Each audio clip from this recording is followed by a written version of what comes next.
Good evening, everybody.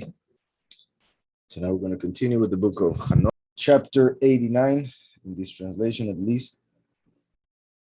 And I'll start with verse 1.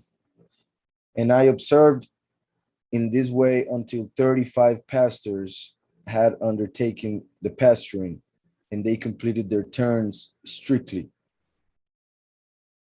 From the first, each one in turn received them in their hands, in order for each pastor to graze them in their respective turn. After this, in a vision, I saw all the birds of prey of the skies come, eagles, vultures, kites, and ravens. The eagles led all of those birds.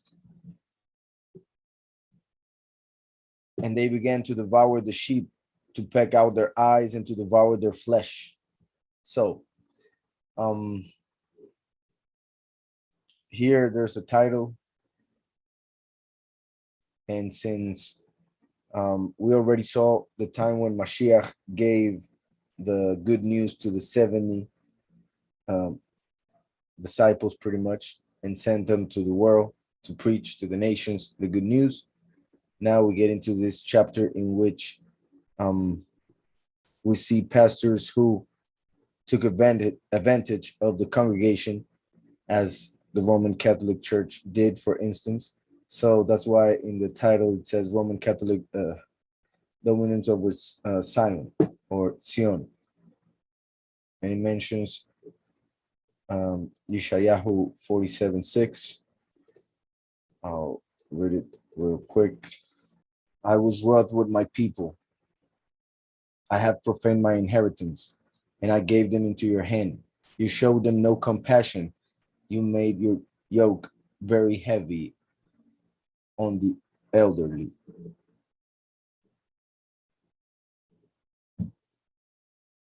So, pretty much saying that the Almighty gave to that empire authority over the people, over his people, over the congregation, and they took advantage of the congregation, killing all the righteous, pretty much, as the disciples, and then those who actually follow the true doctrine and would read the scriptures and all of that. So, and I observed in this way until 35 pastors had undertaken the pasturing, and they completed their turns strictly. Interestingly enough, the number 35 in in Hebrew, if we use Hebrew letters, the 35 would be the Lamed and the letter Hey, which would be a word that would mean to her. And pretty much a congregation or a religion would be called feminine. And as we know, also the connection with the Roman Catholic Church and the great whore of Babylon. So pretty much she was allowed to have authority over the apostasy throughout the past 2,000 years. So it says, and I observed in this way until 35 pastors had undertaken the pasturing, and they completed their turns strictly. From the first, each one in turn received them in their hands, in order for each pastor to graze them in their respective turn. So representing, if we take it as the Roman Catholic Church, then that would have been popes, for instance.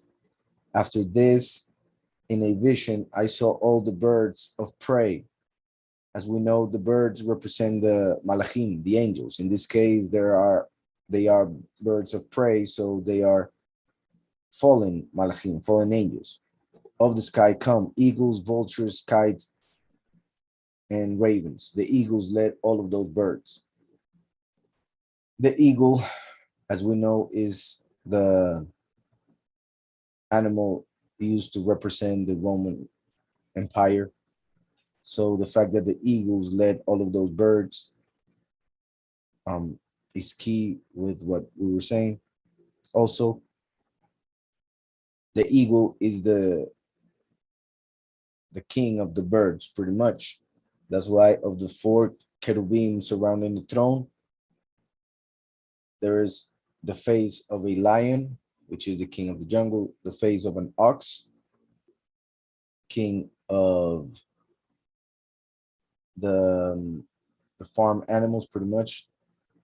Then the eagle as king of birds, and then the face of a man as the king of the creation.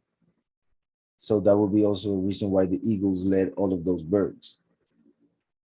So then it says, and they began to devour the sheep, to peck out their eyes and to devour their flesh. Just like many of the righteous were killed by that empire, which claimed to be Christian, or as they say, Catholic, referring to the how universal they wanted to make it, meaning they wanted to conquer the whole world with that religion. And that's why pretty much it reached almost every country. And that's why it's being used nowadays to bring all of the other religions together. Then it will be destroyed as we see in Revelation 17 by the horns of the beast when they establish the world religion eventually. So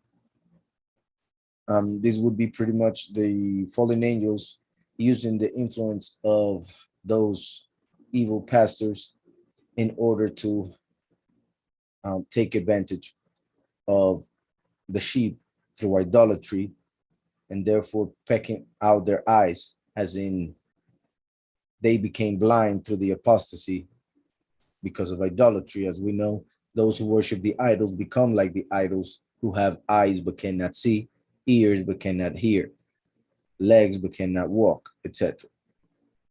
And to devour their flesh. So obviously it refers also to the literal aspect of it, of how so many righteous people were killed as martyrs, but also because of the doctrine, how they became blind, the people, the believers.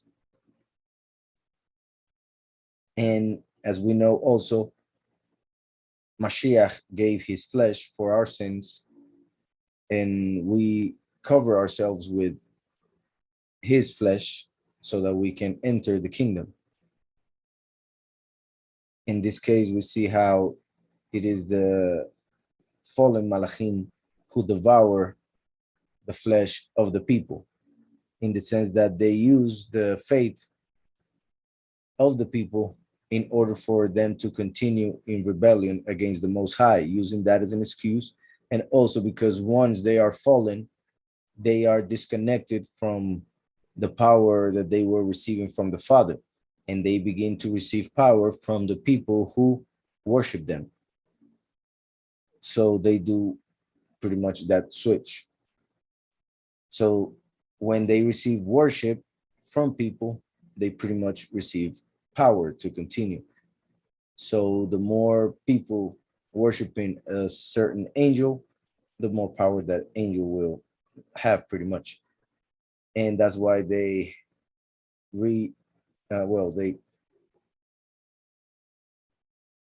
they do everything in their power to make people worship them through idols and a bunch of other things. So, and they began to devour the sheep, to peck out their eyes and to devour their flesh. The sheep cried out because their flesh was being devoured by the birds. The sheep cried out because their flesh was being devoured by the birds. I watched and groaned in my sleep against the pasture that grazed the sheep. I observed until those sheep were devoured by the eagles, the kites, and the vultures, which did not leave them any flesh, nor skin, nor tendons on them, and nothing was left but their bones, until the bones also fell upon the ground, and the sheep became very few, meaning the righteous ones.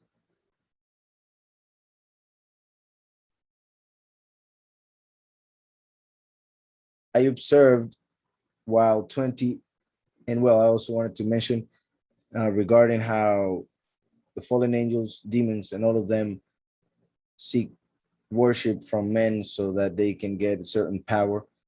That has to do with the fact that men were made in the image and likeness of the Most High.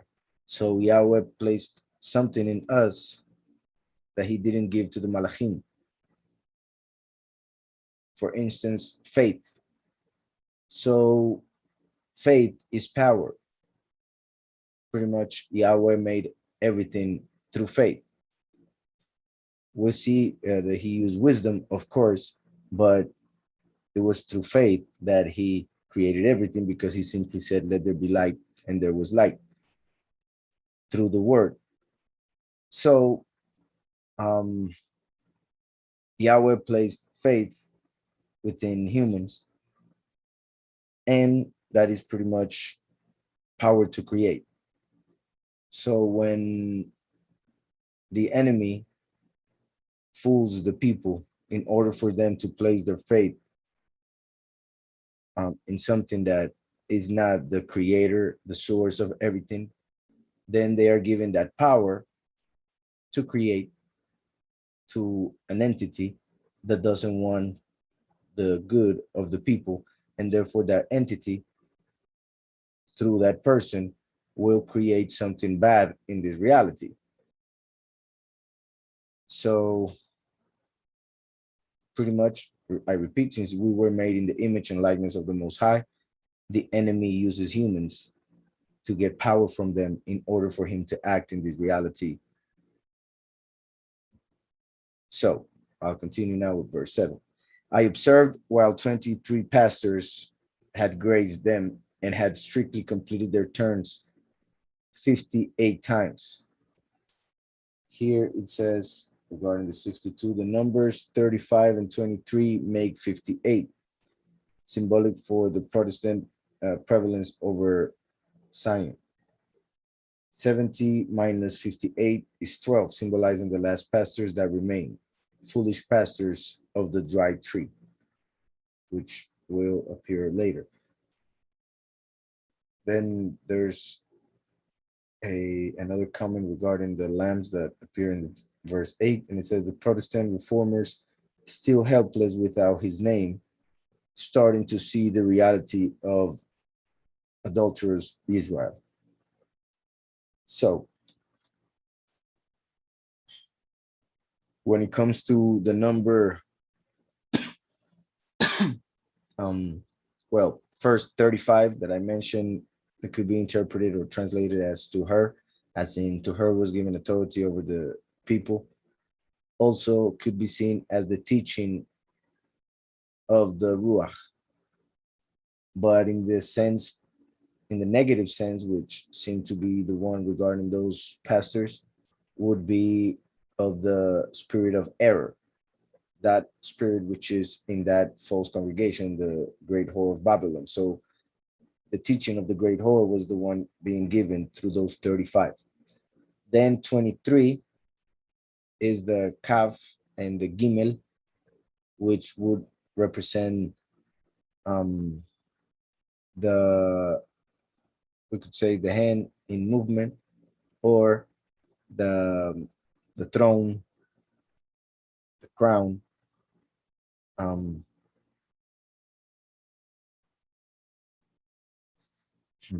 It could be said in movement, or the crown to placed by the feet of the king, for instance, because the gimel is a foot, and the kaf is a crown, a throne, and the palm of the hand.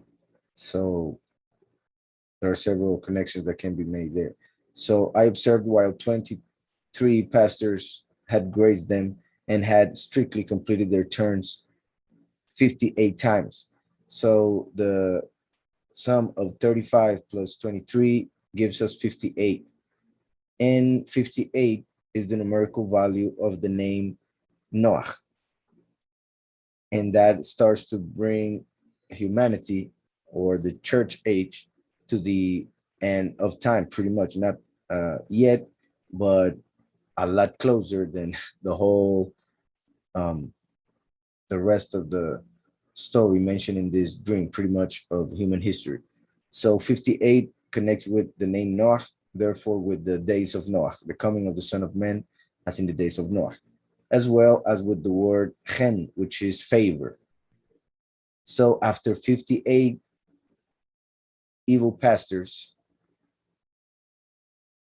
then Yahweh gave favor in the sense that people started to realize that the doctrine was wrong, at least a little bit.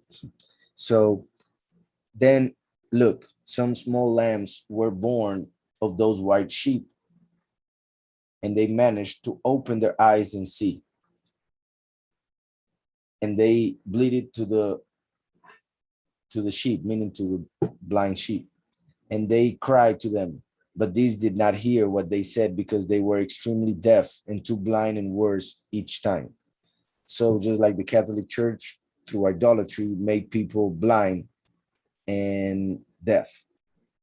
So some of them, descendants of the sheep, of the righteous ones, came as lambs and started to realize the error, opening their eyes to the false doctrine and the control of the Roman Catholic Church, and started to tell others, that would be the Protestant um, reform. But most wouldn't hear because they were too deaf and too blind.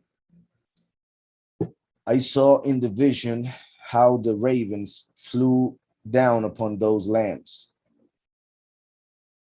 and that they seized one of them and tore the sheep in pieces and devoured them. Once again, when they kill a bunch of people for protesting against the church. I observed until the horns sprouted from those lambs, and the ravens made their horns fall. Here, the horns are interpreted as the Protestant countries coming from those lambs, pretty much. And it's interesting that now, as I mentioned in previous study, after they had that group of countries called the G7, now they made the D10, which connects with the Book of Daniel and the 10 horns of the beast. And they are supposed to be democratic countries. That's why the D and 10 of them. And scripture says that from 10 horns, one will come up, a little horn, and that will be the beast. In fact, even though it's called the D10, if you go, for instance, to Wikipedia, you will see the list, and there are 11 already. So that could mean that the beast is one of those 11. And they are supposed to be, well, not, I would say not all of them, but countries that were part of this group mentioned here as the horns. So interesting that this connection is made in this chapter about horns being Protestant countries. And then we see those countries grouping themselves as the D10. Obviously, not all of them, just 10 of them. And they could be the 10 horns of the beast. So I'll continue. I observed until the horns sprouted from those lambs, and the ravens made their horns fall. And I looked on, and horn represents power. So that would mean that there were nations that came to power after that reformation in religion.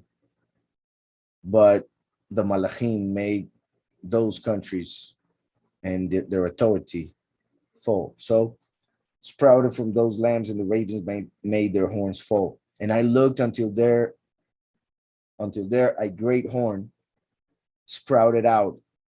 I'll continue. And I looked until there a great horn sprouted out on an ibex among these sheep, and their eyes were open.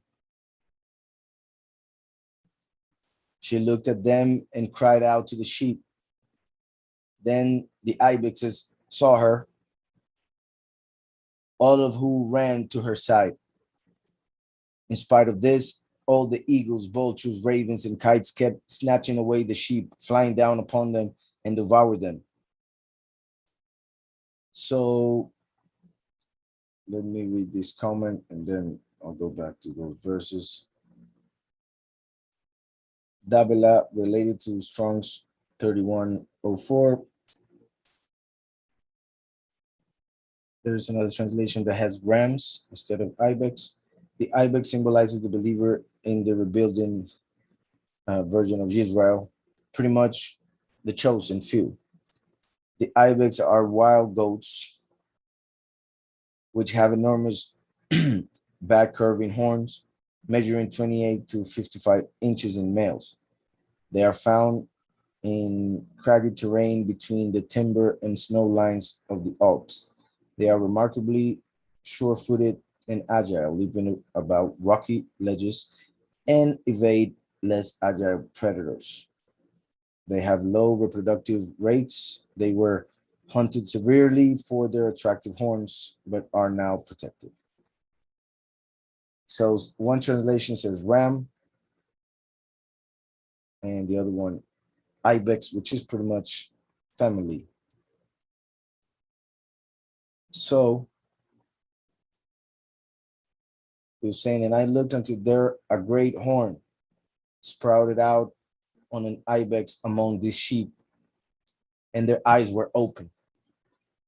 So here it says kingdom of Yahweh, right? But in this case, obviously it's the kingdom of Yahweh, but the kingdom of Yahweh was brought or offered by Mashiach 2,000 years ago, and now will be manifested through through two witnesses, one of which is whom we call the last, since Yahweh himself said, I am the first and I am the last. In the book of Daniel, we see about the 10 horns that I mentioned earlier, and the one little horn coming out from those 10, 3 of the 10 will be uprooted by the beast, the little horn. But the scripture also speaks of a great horn, which refers to the last. Like I mentioned also, remember that in Hebrew, horn is keren, keren. That is the word that eventually became crown. So keren became crown or crown, which is what the king uses. And they used to use horns to make crowns. So the crowns in an animal represents, the horns in an animal represents their crown. So horns represent authority, like I mentioned also earlier. And therefore there is the little horn, which is the beast. And then there is a great horn. In fact, iron horn, because he comes with a rod of iron to rule the nations, as we see in the book of Psalms and also Revelation 12 and other parts of scripture. In fact, I will go and read it from Micah.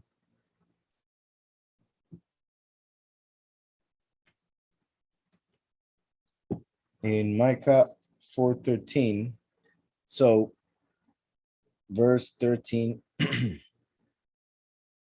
it says, arise and thresh, O daughter of Zion, of Sion, for I make your horn iron and your hooves bronze, and you shall beat many peoples into pieces, and I shall seclude their gain to Yahweh and their wealth to the sovereign of all the earth.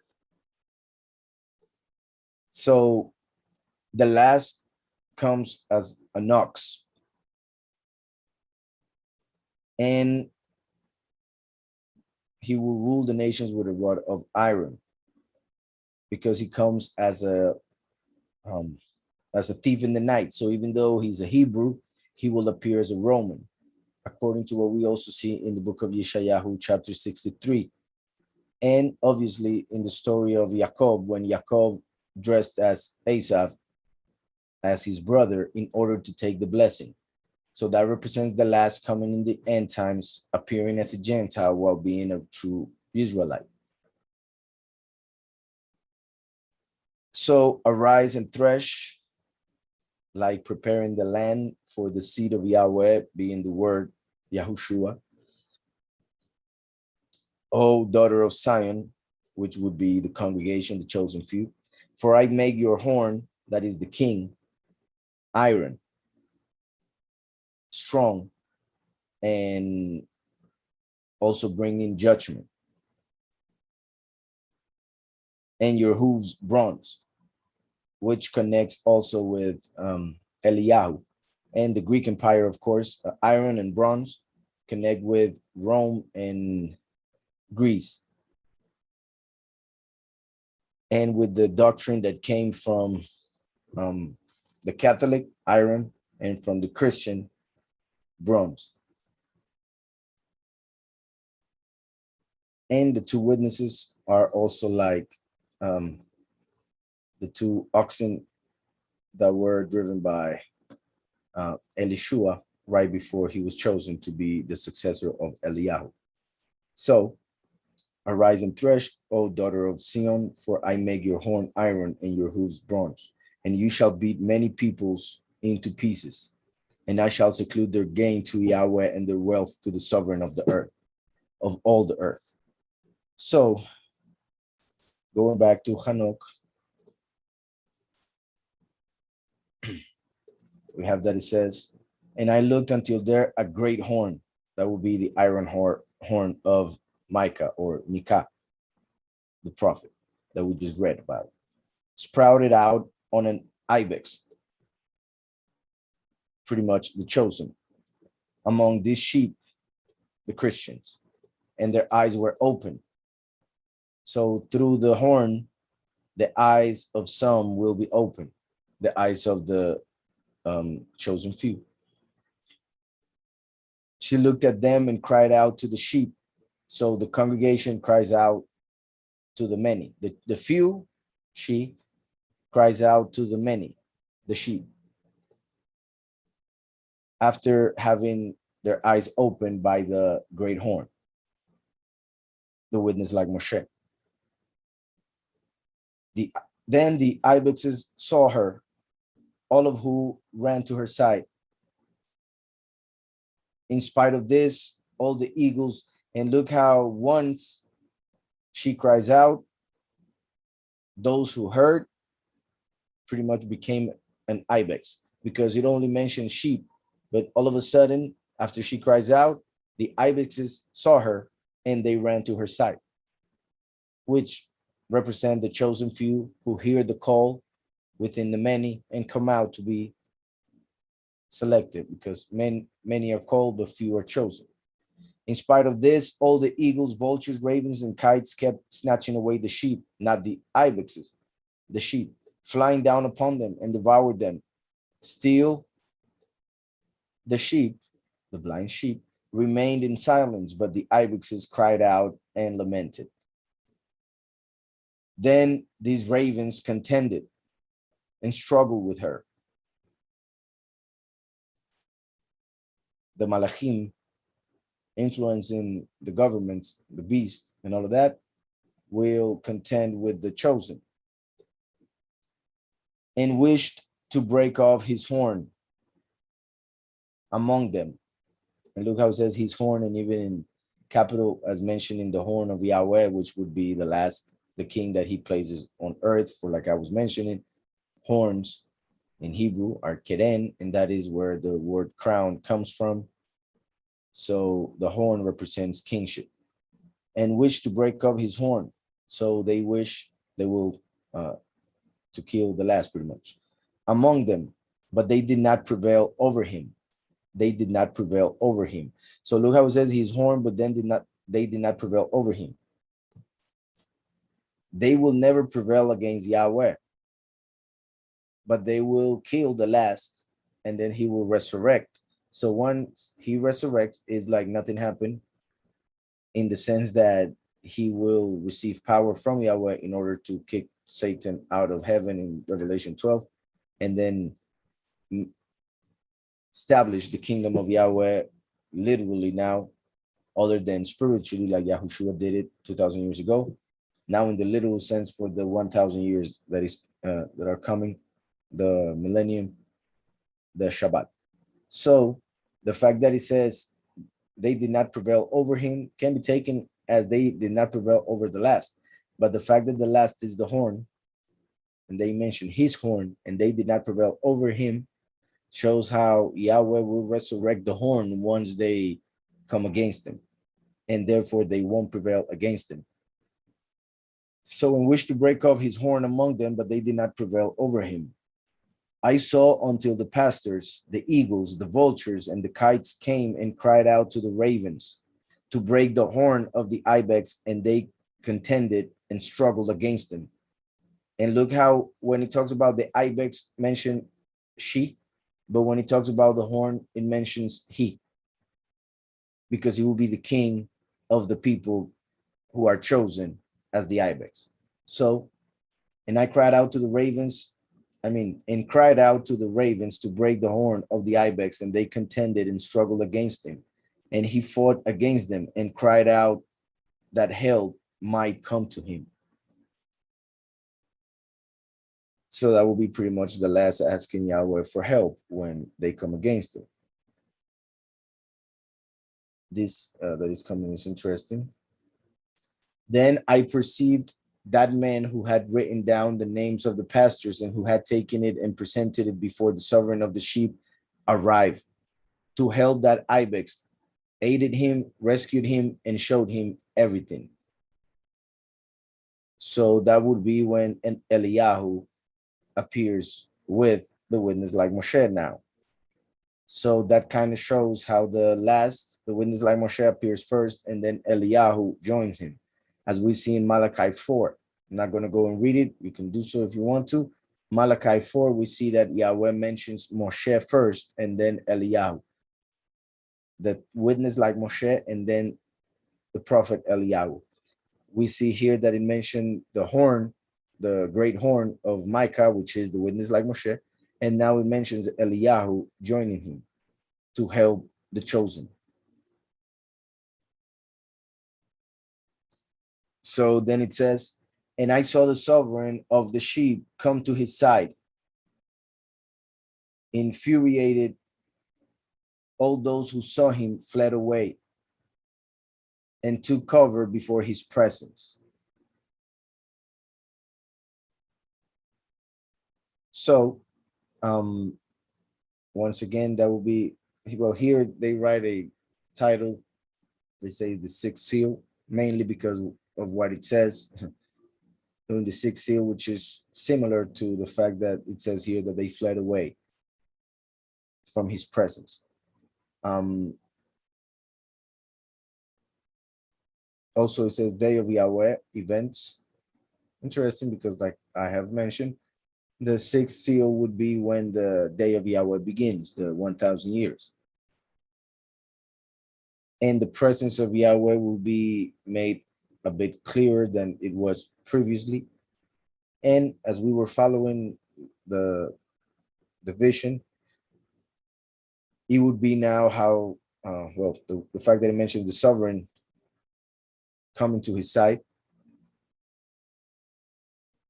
shows, once again, I repeat, the two witnesses, and one of the two, Eliyahu, and then the other one being the sovereign, Yahweh manifesting once again on earth, but in this case, through the horn, which was mentioned earlier, which could be taken as the horn being the person growing on earth, being used by the Almighty to gather the chosen.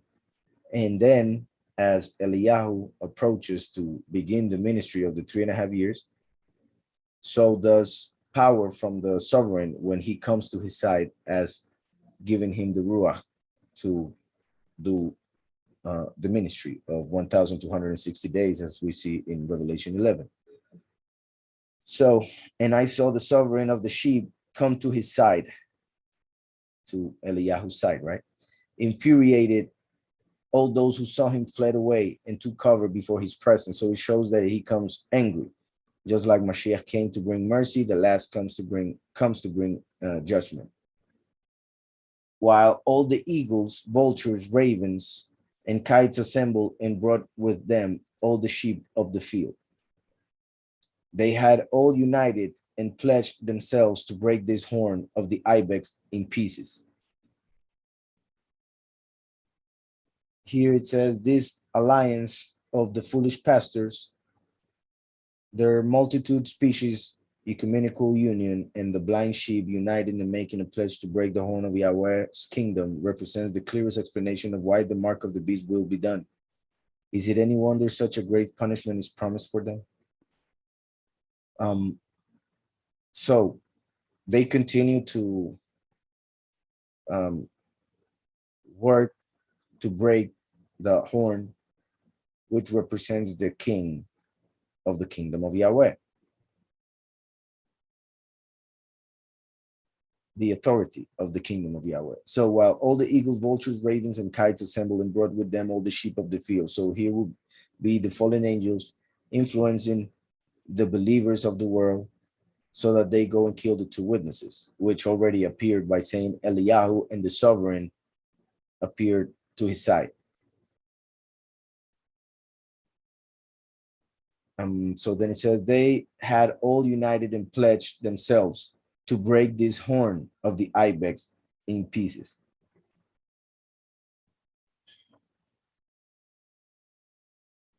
Then it says, then I saw the men who had written the scroll by the command of Yahweh open the scroll concerning the destruction that the last 12 pastors had committed, and disclosed before Yahweh that they had destroyed much more than their predecessors, which would be during the 30 days of Hosea 5:7, in which the great tribulation begins and the many die. The last 12 pastors had committed and disclosed before Yahweh that they had destroyed much more than their predecessors. I saw when the sovereign of the sheep came to them, took in his hand the rod of his wrath, struck the earth, and the earth was rent asunder, and all the beasts and the birds of the sky fell far away from these sheep, and they were gulped down by the earth, which closed over them. This is interesting because we're actually going to read on this Shabbat about Korach and how he was also gulped down by the earth, which, because it was he and 250 other men who decided that they should have the authority. They didn't think that Moshe was being honest. They thought Moshe was deceiving them and taking the power only for himself and his family, putting Aharon as the high priest. So it would be pretty much the same when the two witnesses like Moshe and Aharon are hated by the rest of the religions, pastors, because they believe that the two witnesses are not worthy of teaching, of having followers, etc. And they will want that authority, that influence, that knowledge for themselves, yet Yahweh will destroy them, just like Korach and his 250 people. So I saw when the sovereign of the sheep came to them, took in his hand the rod of his wrath. Once again, just like the horn, the rod has to do with kingship and with wrath.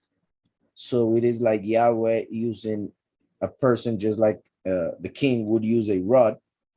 That's why I always mention how Moshe, with the rod that he used for the plagues, that rod represents the name of the Most High, which is the authority through which we do things. Or, when we are in a spiritual war, it is through that name that we have authority over demons. So the rod, in this case, once again, like the horn, would represent the person through which Yahweh is doing these things, manifesting his wrath. So took in his hand the rod of his wrath, struck the earth, and the earth was rent asunder, and all the beasts. And the birds of the sky fell far away from the sheep, and they were gulped down by the earth, which closed over them.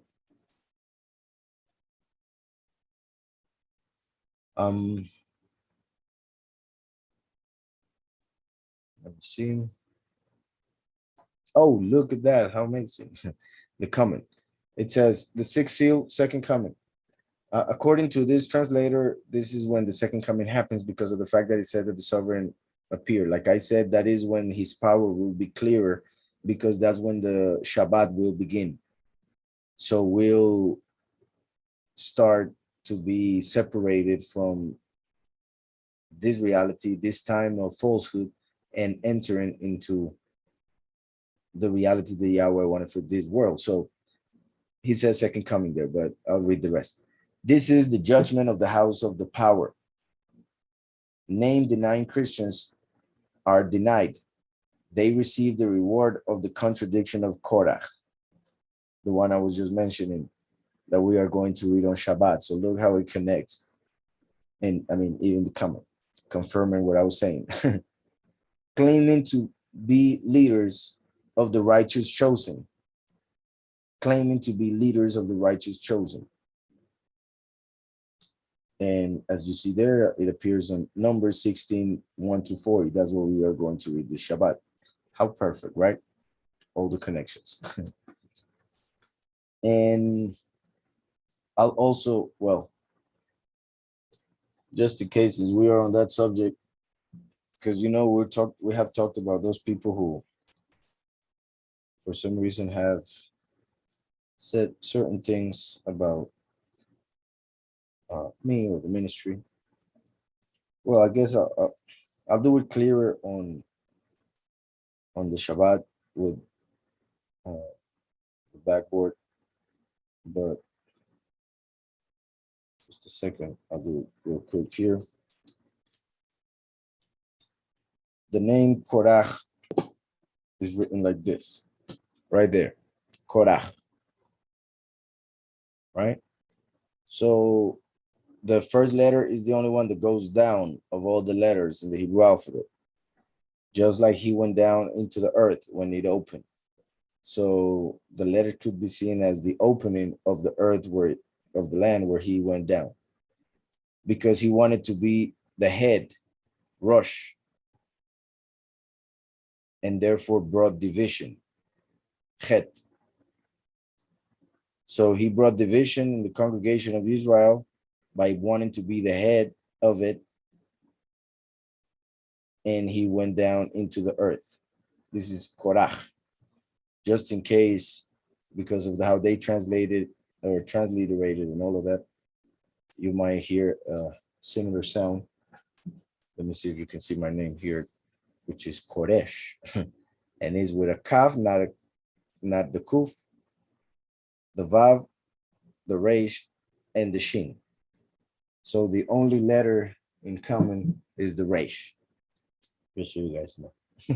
So it says, marked blind sheep not included, nor the leaders, the heads of the enemy. So as I was saying, pretty much those would be the ones who want the power over the congregation of Yahweh for them, and do not accept those to whom Yahweh gave that authority, the two witnesses, like Moshe and Aharon. So I hope that's clear. So I observed the moment in which a large sword was delivered to the sheep, and they went forth against all the beasts of the field to slay them. I observed the moment in which a large sword was delivered to the sheep, and they went forth against all the beasts of the field to slay them. And all the beasts and the birds fled away from their presence. And I saw when a throne had been erected on the pleasant land. Look how it mentions Revelation 11:18. Revelation 11 is the the chapter about the two witnesses. Verse 18, I'll read it just a second. It says 18, and the nations were enraged, and your wrath has come, and the time of the dead to be judged, and to give the reward to your servants, the prophets, and to the set apart ones, and to those who fear your name, small and great, and to destroy those who destroy the earth. This happens during the seventh trumpet. And look what it says afterwards. And the dwelling place of Elohim was open in the heaven, meaning the temple. As we know, Mashiach is the temple because Mashiach said, destroy the temple and I will raise it up in 3 days, referring to his body. And the ark of his covenant was seen in his dwelling place. So now not only the temple is open, but also the ark is seen. When Mashiach came, it was the second temple that was in Israel. And that second temple did not have the ark. So Mashiach is like the temple, the first, and the last is the ark. That's why the ark was not within the temple when Mashiach came. And that's why the last is the throne of Yahweh, the one to whom Yahweh will reign on this earth, while Mashiach is the high priest. The last is the king. So that's why Mashiach is represented by the throne, and the king is represented by the throne. Yahushua, the high priest, is represented by the temple, and the king, the last, is represented by the Ark of the Covenant, which is the throne of Yahweh. So once the witness like Moshe goes up, as we see in this chapter, then what I just read in verse 18 is said by the Malachim pretty much. And then the ark is seen in the temple, which is when the first and the last become one, when now he will have fulfilled everything regarding sacrifices, and therefore he will have all authority to finally destroy the enemy during the 7 plagues, the last plagues, the bowls of wrath, fight in the war of Har-Megiddo, destroy all the nations that dare fight him, establish the kingdom, and then remain on earth for 1,000 years. And I saw when a throne had been erected on the pleasant land. The sovereign of the sheep had sat upon it, and the other one had taken the seal scrolls. So the sovereign of the sheep had sat upon it. As we know, once again, I repeat, we see in the book of Revelation that Yahweh and the Lamb sit on the throne. It's one throne, but 2 sit on it, representing 2 Ruchot, or the spirit of Mashiach and the spirit of Yahweh within the last, as the double mantle, just like Yosef, who is the ancestor of the last, received from his father Yaakov. The double portion, also represented by the name Ephraim, who is also an ancestor of the last.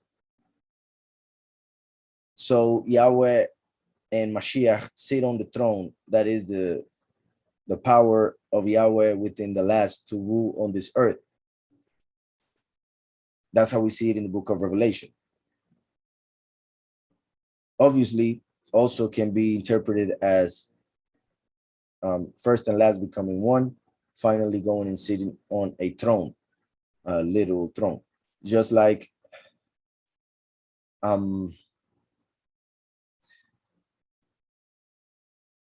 when we see in the book of Jeremiah and other chapters of the prophets that Yahweh prophesied that David would once again sit on the throne of Jerusalem, talking about the branch of David. Just like Mashiach the first is the root of David, the last is the branch of David. It is the branch of David who will sit on the throne, because he comes as a king, while Mashiach came as a high priest. Hope that's clear. A couple ways, or perhaps 3 ways of seeing this verse.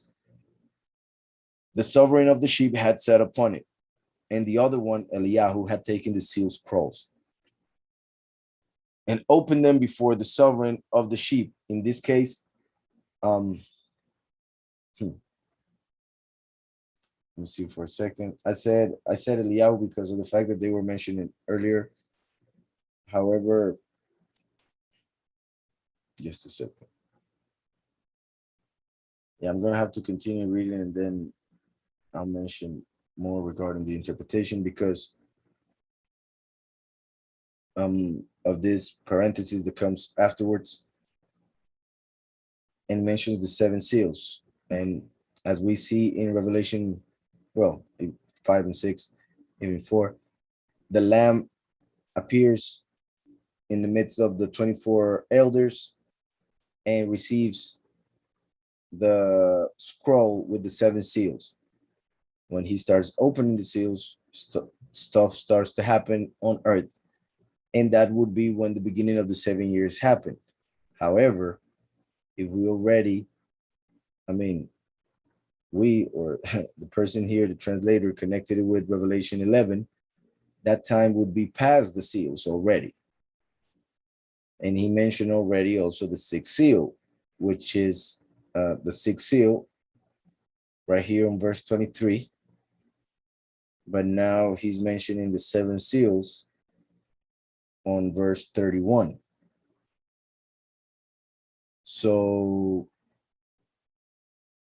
I'll continue reading a little bit and hopefully it'll come together. If not, I'll go back some verses to put it together without the parentheses.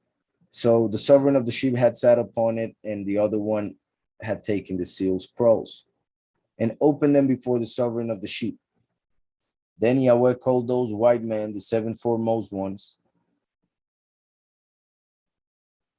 and commanded that they bring before him, commencing by the first star that led them, all the stars whose sexual members resemble that of the horses, and they brought them all before him. So the fallen angels that came down with Shemhasa, being brought by the seven Malachim in order to be judged. So then Yahweh called those white men, the seven foremost ones, and commanded that they bring before him, commenced by the first star that led them, all the stars whose sexual members resembled that of the horses, and they brought them all before him. Then he spoke to the man who rode before him, who was one of the seven white men, and told him, take those 70 pastors to whom I entrusted the sheep, and who, after having received them, slaughtered many more of them than the ones they were ordered to. 70 pastors because there were 58 and then 12 at the end that were worse than the previous ones. So 58 plus 12 takes us to 70. And that connects also the time of the nations, the time in which the apostasy would reach all the nations, represented by the number 70. Take those 70 pastors to whom I entrusted the sheep, and who, after having received them, slaughter many more of them than the ones that they were ordered to. Look, I saw them all bound, and all bowed down before him. The trial first fell to the stars, and they were judged, found guilty, and dispatched to the place of condemnation.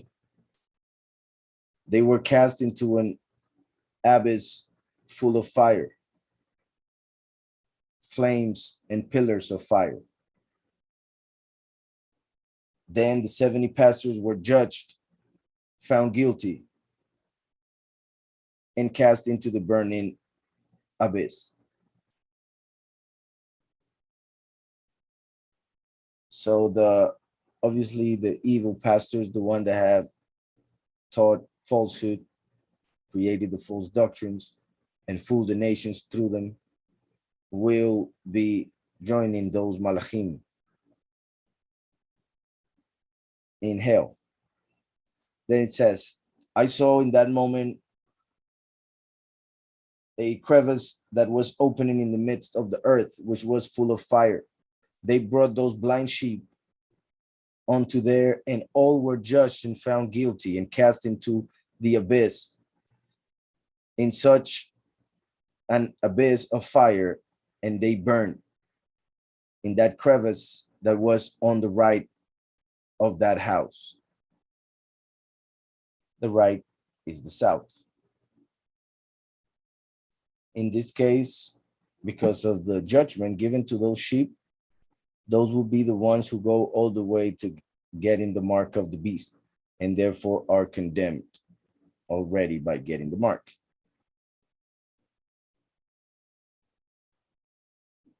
And I saw the sheep burning, and their bones also burned. I stood up to see how he disassembled the ancient house.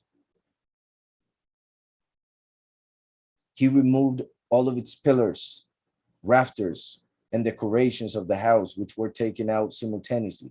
Now, there is something here, but in a way, we would have to go back a lot. Because remember how we just mentioned the 70 pastors gave them judgment, and now it's talking about dismantling the house. Just like in the year 70, the second temple was destroyed because of the blind sheep who rejected Mashiach. So I believe there is a connection there. However, it's clear that because of the other things that were said previously, it is mentioning already things that have to do with the book of Revelation, meaning the very end of times. So I stood up to see how he disassembled the ancient house. So in this case, he's interpreted the ancient house as Christianity, in the sense that just like the temple was destroyed in the year 70, the spiritual temple, meaning the congregation through the apostasy, would be also destroyed because of those 70 pastors. He removed all of its pillars, rafters, and decorations of the house, which were taken out simultaneously, and they brought them and deposited them in a place to the south of the land. I saw when the sovereign of the sheep brought a new house, greater and higher than the first, and he put it in the place of the first, which had been disassembled. And all its columns were new, and its decorations were new and greater than the ones of the first, the old house, which had removed out all the sheep that were inside it.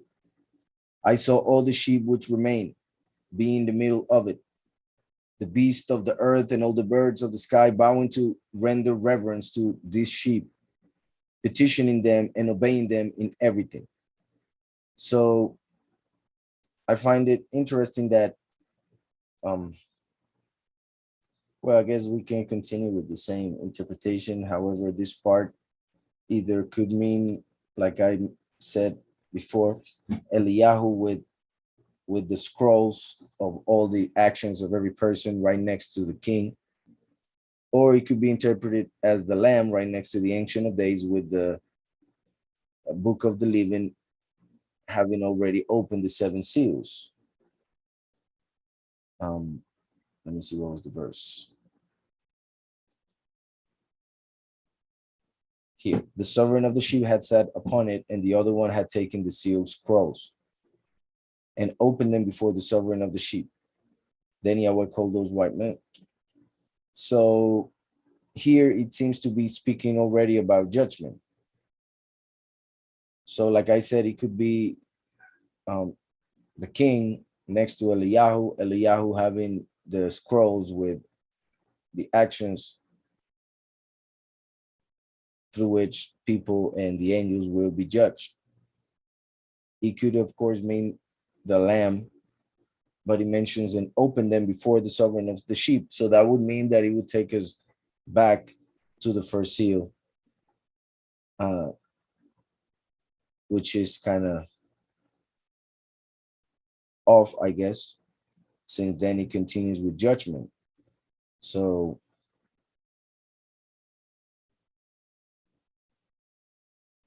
and anything not understood, please ask your questions and then we'll get to it right when I finish this chapter. But like I was saying, the fact that they are already being judged. The angels and the many, and the many who received the mark of the beast in this case, shows that um,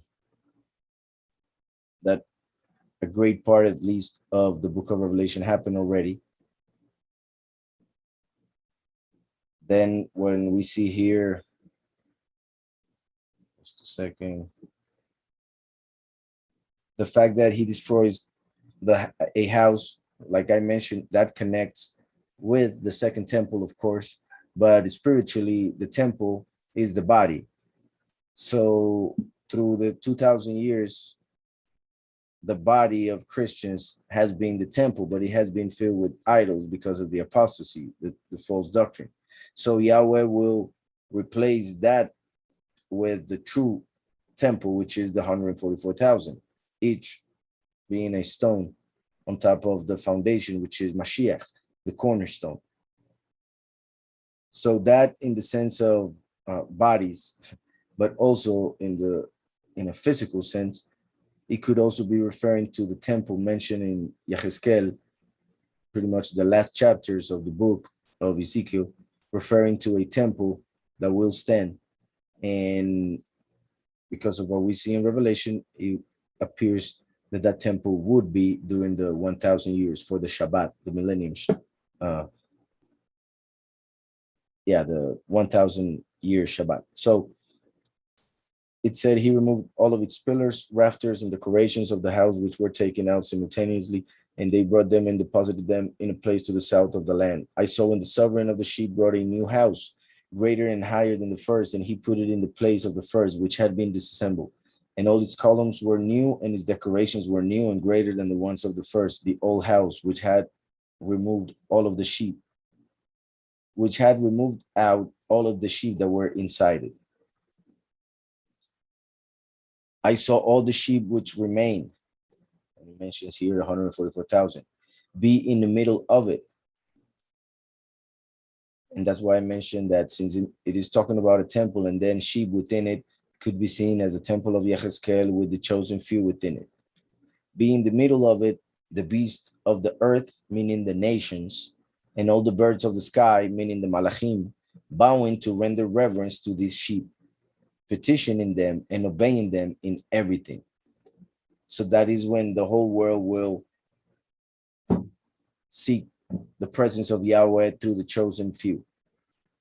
And therefore, anything that they may need, they will ask from us. And thankfully, we will have the authority and power to give it to them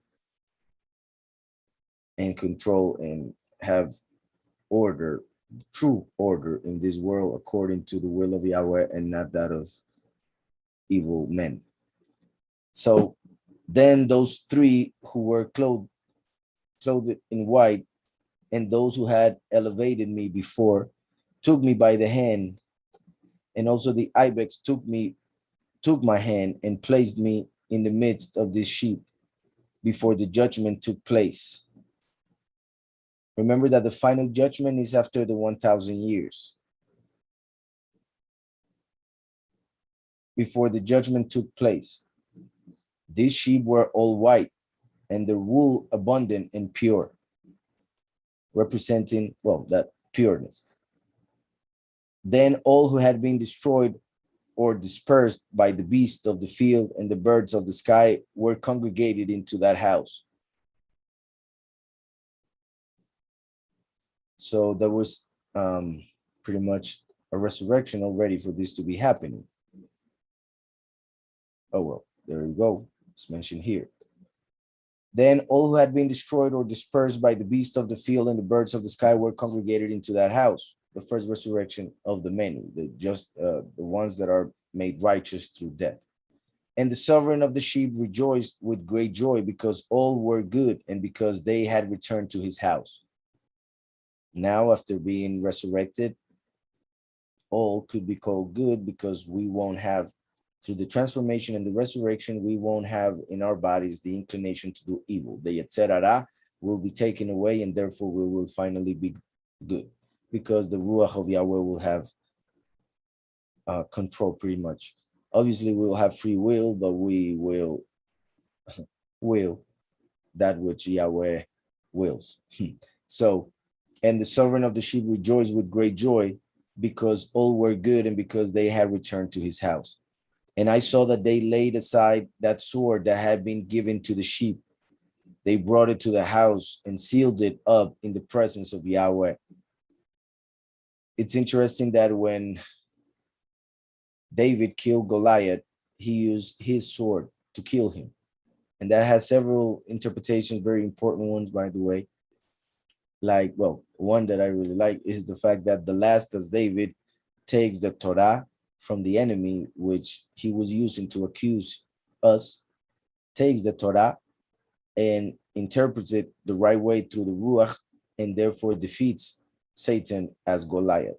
So the giant had a sword. David hit him with a stone, meaning the cornerstone, Mashiach, and then took his sword, the Torah, and killed him, cut his head, his authority. So then that sword was taken to the temple. And then David was looking for a sword, and he was given that sword to continue fighting. So my point is that the sword of Goliath, who was a giant, was in the temple. It was being kept in the temple. And we see here, and I saw that they laid aside that sword that had been given to the sheep. They brought it into the house and sealed it up in the presence of Yahweh, like the sword of Goliath. And we saw that that sword that was given to the sheep was for them to pretty much slaughter each other. So, like the fact that the fallen angel Azazel taught humans how to make swords in order for them to fight each other and kill each other. And also the fact that from the Malachim came the giants, like Goliath, whose sword was in the temple, like this sword that the sheep had, and then was taken to the temple. So, and all these sheep were invited to that house, though they did not fit. That's why we see in Revelation 7 that Yahweh has to extend his tent so that the other flock can also be part, as also in John 10. And all the sheep were invited to that house, though they did not fit. I guess I'll go and read that verse, chapter 7, verse 15. Because of this, they are before the throne of Elohim, the many, and serve him day and night in his dwelling place. The few rule, the many serve. And he who sits on the throne shall spread his tent over them. Spread his tent over them. So also depending on translation, you can see how he has to, just like he would extend the borders of Israel, he would also extend his tent for the many to be able to fit. And like I said, also in John 10, it says, verse 14, I am the good shepherd. When Mashiach talks about him being the door, he's referring to the first manifestation. The good shepherd refers to the second manifestation. First, there had to be a door for then the good shepherd to be able to go through it with the sheep. So I am the good shepherd, and I know mine, and mine know me, even as the Father knows me, and I know the Father, and I lay down my life for the sheep. And other sheep I have, which are not of this fold, which are the many. That's why they won't fit at the end, and Yahweh will have to extend his tent.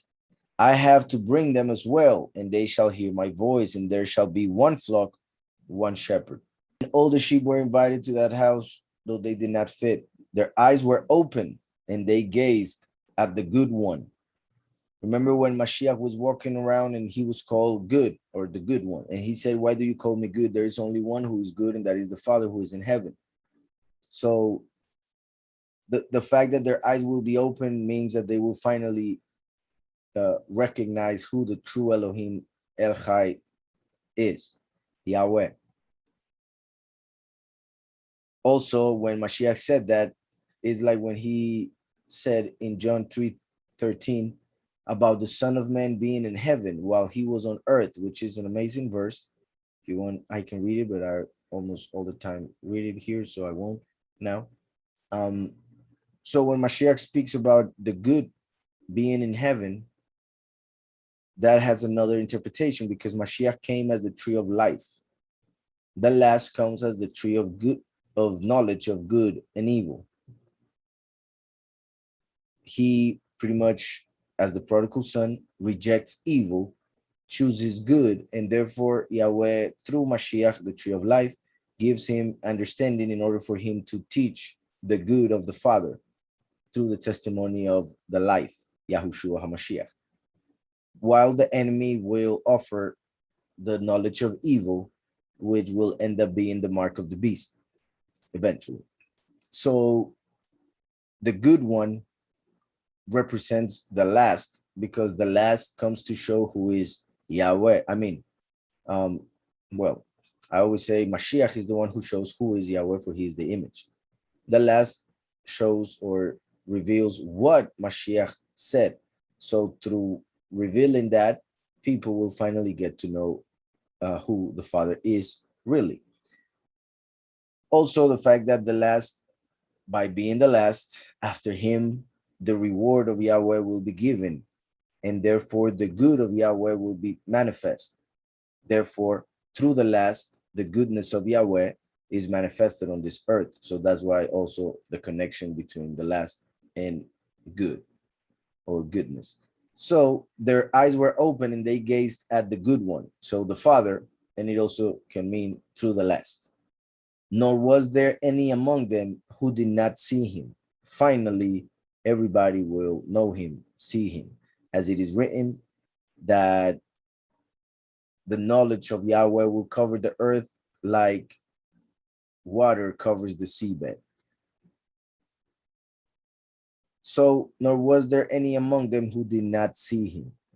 Look how he's already speaking about him being on this earth and everybody recognizing who he is, and therefore that would mean by this moment we would be in the Shabbat, the millennium, which would fit with the previous verses of judgment that had to do with the seals and the trumpets. I saw that the house was large, wide, and was completely full. I saw that a white bull had been born, and his horns were great, and all the beasts of the field and all the birds of the sky feared him and supplicated him at all times. So here he mentions that it is Yahushua. Remember, well, Yahushua came as the lamb, and he's also called the lion of Yahudah. The last comes from Joseph, who is called a bull in Deuteronomy. So the last is the bull that is killed on Yom Kippur. The horns of the bull represent the last being king. So look how we mentioned the good one, and now he's mentioning the white bull. When Adam was created, he was mentioned in this vision as a white bull, representing his pureness and his authority. The last is called the Son of Man, just like Mashiach prophetically is called the seed of the woman, because he came from a virgin. The last comes from a regular relationship between a male and a female, and therefore comes as Son of Man, straight from Adam, who was a white bull. So now that the last, who appeared as the horn, pretty much receiving authority from the sovereign, was killed and then resurrected, became one with Mashiach when the ark entered the temple. Now he is a white bull when he is set apart, when he is resurrected with a perfect body in the sense of no evil within it, no inclination to do evil. And therefore he will be a white bull because he will rule over this earth through the authority given to him by Mashiach, Yahushua, who is the high priest as the lion of Yahudah, or the lamb at the right hand of the Father. So I saw that the house was large, wide, and was completely full. I saw that a white bull had been born, and his horns were great, and all the beasts of the field and all the birds of the sky feared him and supplicated him at all times. I saw when all their species were changed, and all were converted into white bulls. So all of the sheep the chosen few who were sheep became bulls, white bulls, just like uh, the last, or we could say just like Mashiach, because that it would be the time when first and last become one. So they will receive similar bodies, and that shows also the transformation of the sheep into white bulls. And imagine the change in power and authority from a sheep to a bull. And the first among them, and the first among them is the word, which became a lamb. So that is Mashiach. And the first, interesting. And the first among them is the word, which became a lamb. That became a large aurach. So 16 very large bulls with deadly horns that had upon his head two black horns. So in this case, it mentions it clearly. The first, the word, which is Yahushua, the lamb, who became, so just like the sheep became bulls, so did the lamb. But the lamb becoming a bull happens when the first, who is the lamb, becomes one with the last, who is a bull.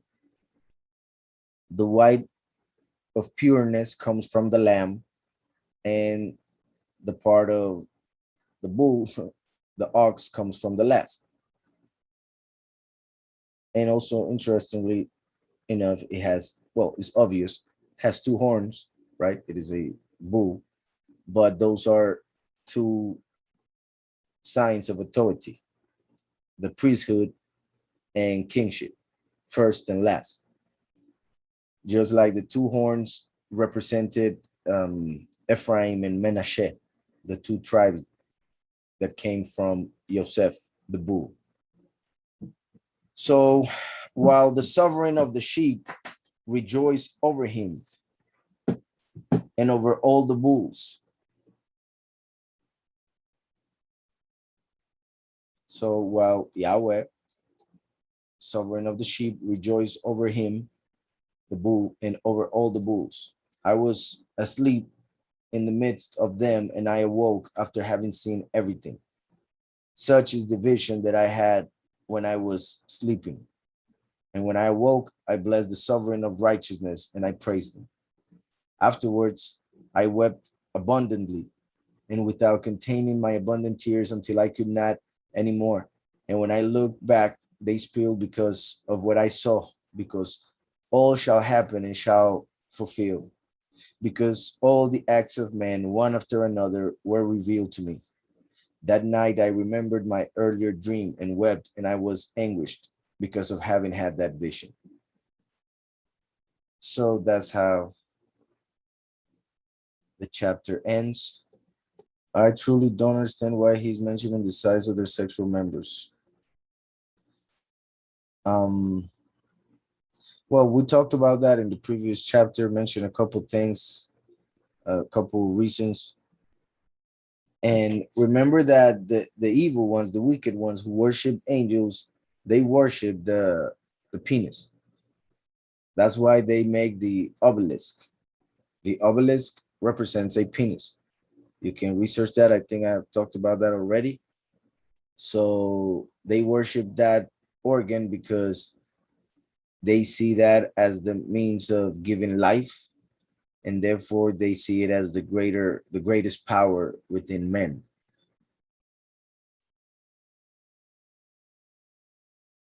But there are other reasons that I mentioned in the previous chapter. Will the pastors with the believe in the Father and Son, but not preach the names or true doctrine, still join the Malachim in the fire? No, that will be only the ones who get the mark of the beast. Oh well, and pastors who really taught falsehood and they didn't really care about what they were teaching, right? When Yahweh is good and he will judge accordingly to people's actions and their knowledge of their actions and how conscious they were about what they were doing. Um, so so yeah, it refers to pretty much the most evil pastors, false pastors that exist.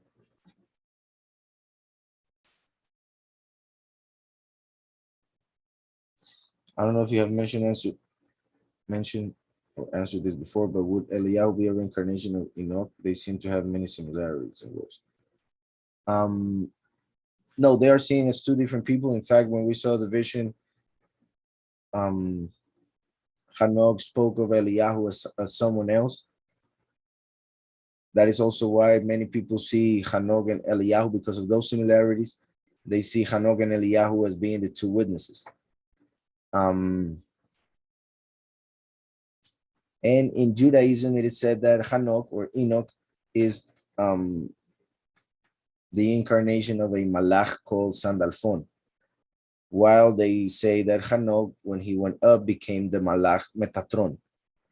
So yeah, there are differences, or in Judaism, in scriptures, even though they have similarities, they seem to be two different people. And that's why I repeat, they connect them with the two witnesses. Interesting that he noted the seven white ones as angels and Moshe and Eliyahu and Noah. Yeah, pretty much. Well, Eliyahu, because he had been mentioned earlier, and then it said that he was one of the seven. And like I said, he was an angel previously. Um, in Judaism, it is said that Moshe is the reincarnation of Noah. But as we have spoken also, there is the I mean, even though reincarnation happens, once it happens, they are because of their experiences and different bodies, they can be seen as two different people, even though eventually they might reunite in one body, all souls that were in different bodies throughout history. Um, but yeah, that would kind of mean that Moshe and Noah were also Malachim, if that were the case. And those seven were those seven that he wrote down there. John 10, and my sheep know me. Um, I know it's English, but isn't the me in Hebrew the last? No, that would be ma. Me would be Mashiach. In the sense that me in Hebrew means who. Mashiach reveals who is Yahweh. The last is the ma because ma means what, and the last reveals what Mashiach said. But yeah, I know what you saw there. That was good.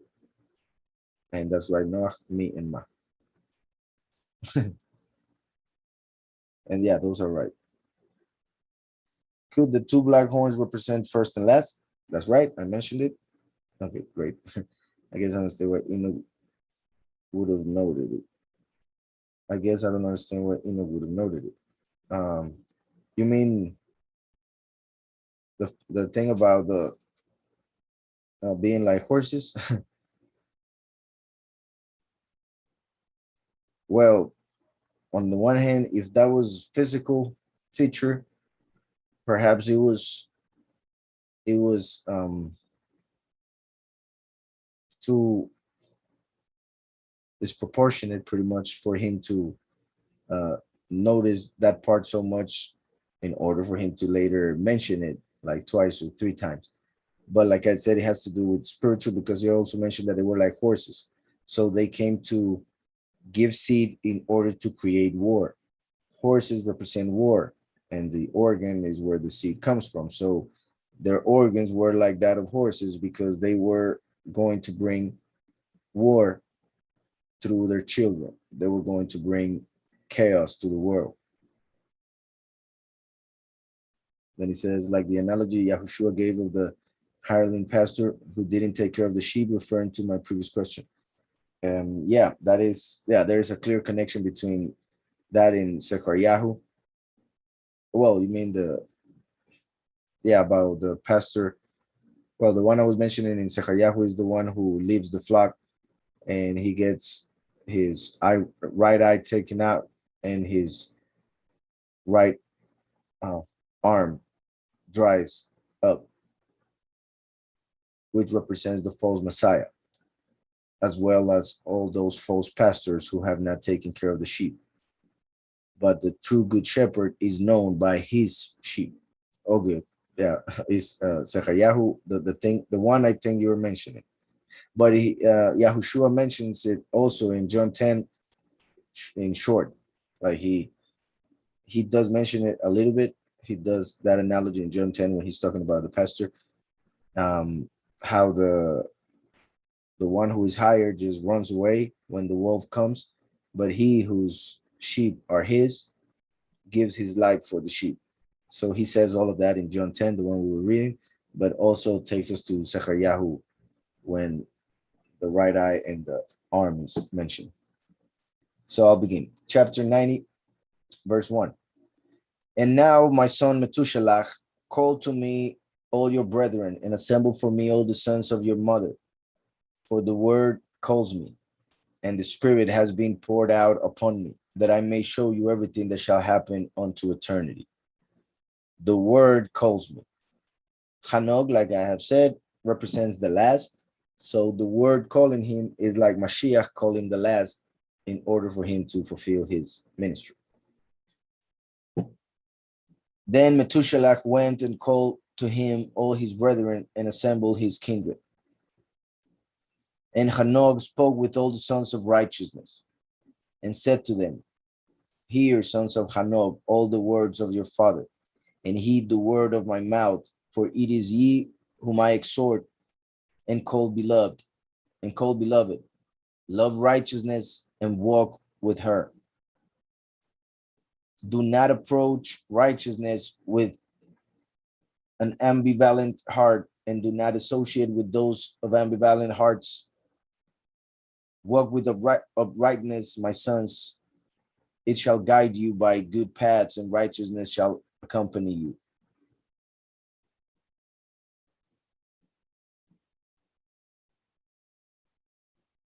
We must not be two-faced. We remember how Mashiach spoke about not eating the leaven of the Pharisees, which is hypocrisy, amongst other bad qualities, but hypocrisy being one that is pretty prevalent nowadays. How everybody acts a certain way before people, but then it's completely different when alone, or it is a certain way with some people and then a different way with other people, instead of being the person he or she really is with everybody, being honest with himself. So also the fact of being lukewarm, for instance, those who listen to the evil heart, then try to do good, but then destroy that good by also following the inclination to do evil. So as it says here, walk with uprightness, my sons. It shall guide you by good paths, and righteousness shall accompany you. I know that violence increases upon the earth, and great punishment shall be executed upon her, and all injustice shall be exterminated, cut off from its root, and its structures shall be completely demolished. Iniquity shall again be consummated on the earth, and every act of crime, oppression, and transgression shall be duplicated and shall prevail. But when every type of works of error, unrighteousness, scorn, and violence shall have incremented, and the rebellion, the disobedience, and the impurity increase, a great punishment from the heavens shall come upon the earth, and the pure sovereign shall come to execute the judgment on the earth with wrath and punishment. In those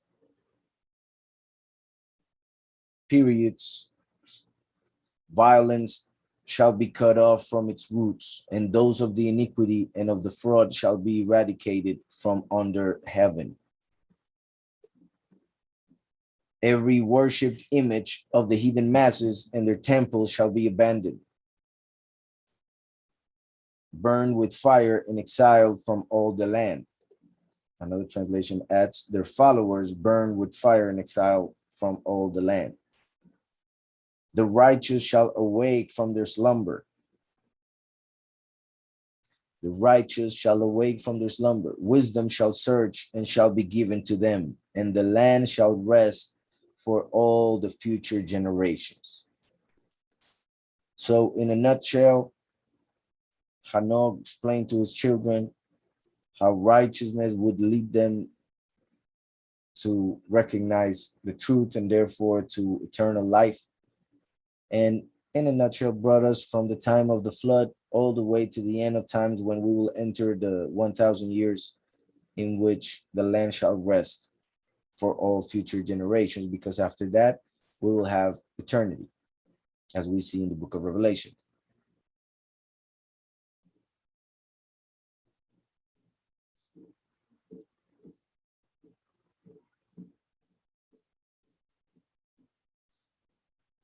Then it says, then shall the roots of iniquity be cut off. Errant ones shall perish by the sword, and scorners shall be annihilated everywhere. Those who meditate oppression and those who scorn shall perish by the sword.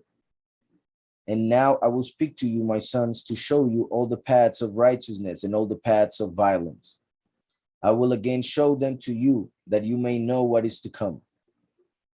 Now then, my sons, heed me and choose the paths of righteousness and reject those of violence.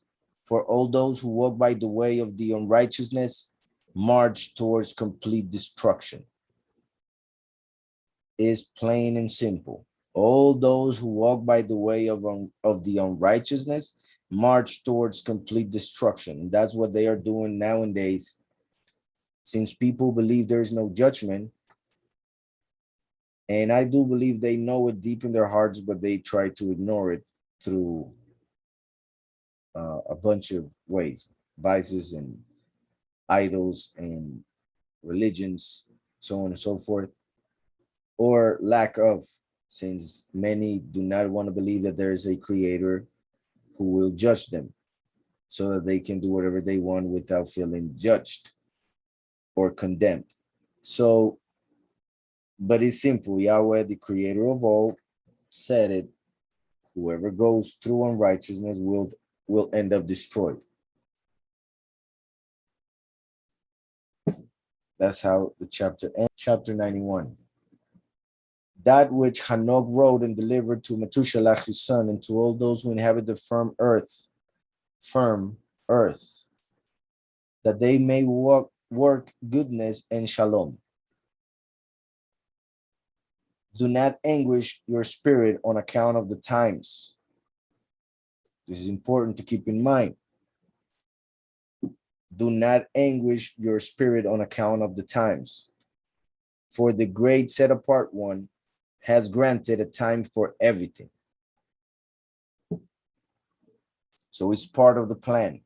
Nothing has come out of his control. The righteous shall arise from their slumber and shall proceed in the way of justification, and all his paths and words shall be of uprightness and favor. He shall show favor to the righteous and shall confer on them his eternal righteousness and his power. He will remain in goodness and righteousness and shall walk in the everlasting light.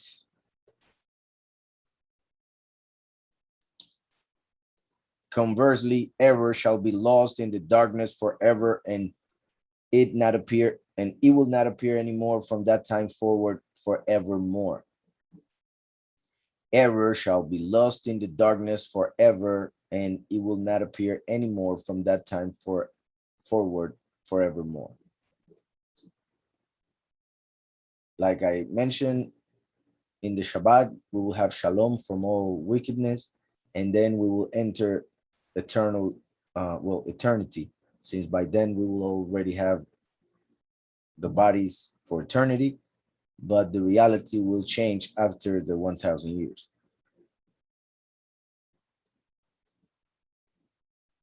Verse 4 seems familiar with a verse in the other scriptures. Verse 4. I use this one. He shall show favor to the righteous and shall confer on them his eternal righteousness and his power. He will remain in goodness and righteousness and shall walk in the everlasting light. Chapter 92, verse 1. Hanoch resumed his speech, saying, for the purpose of the sons of the justification and concerning the chosen one of the world, which has grown from a plant of truth and of righteousness. Here, chosen one can refer to the chosen few, each and every one of them, 144,000. Like in the book of Revelation, when it talks about he who overcomes, I have mentioned that when it comes to the singular, as here, chosen one, or he who overcomes, refers to the last, the witness like Moshe, the leader of the 144,000. But in the plural, it refers to the 144,000 themselves. So here, what is about to be said is for us in our time. So it says, for the purpose of the sons of the justification and concerning the chosen one. So that would be like the many and the few, or the few and the last. For the purpose of the sons of justification and concerning the chosen one of the world, which has grown from a plant of truth. Yahushua came and said, I am the truth. And as we know, Yahushua is the root. He explained it when he spoke to the Pharisees and asked them whose son was Mashiach, and they said David's son. But Mashiach told them, how can he be the son of David if David himself in Psalm 110 calls him sovereign? How can he be his son if he is his sovereign? So they couldn't answer anything, and they were so confused that they didn't dare to ask him anything else after that moment. So Mashiach explained that he is the root of David. The last is the branch of David. And that we see it also in Isaiah 11. So now it says, the chosen one of the world. Also, if we talk about the last, by being the last, he pretty much, well, is chosen to be the last, but not only that, he's chosen after all generations have come to the world to, like, for history to happen. So it is the chosen of the world, which has grown from a plant of truth, like the root, who is Mashiach, the truth, and of righteousness. I shall speak and I will let you know myself, my sons, as I have understood it, and all has been revealed through a heavenly vision and through the voice of the watchers and the envoys of the set apart one. In the tablets of heaven have I read and understood everything. Hanoch continued speaking and said, I, Hanoch, was born the 7th generation during the first week. During the first week. So he's gonna speak about the entire history in 10 weeks. So that's pretty much the 7,000 years of history divided by 10. We get the 700 years each week. So I, Hanoch, was born the 7th generation during the first week, during the period in which righteousness still was firm.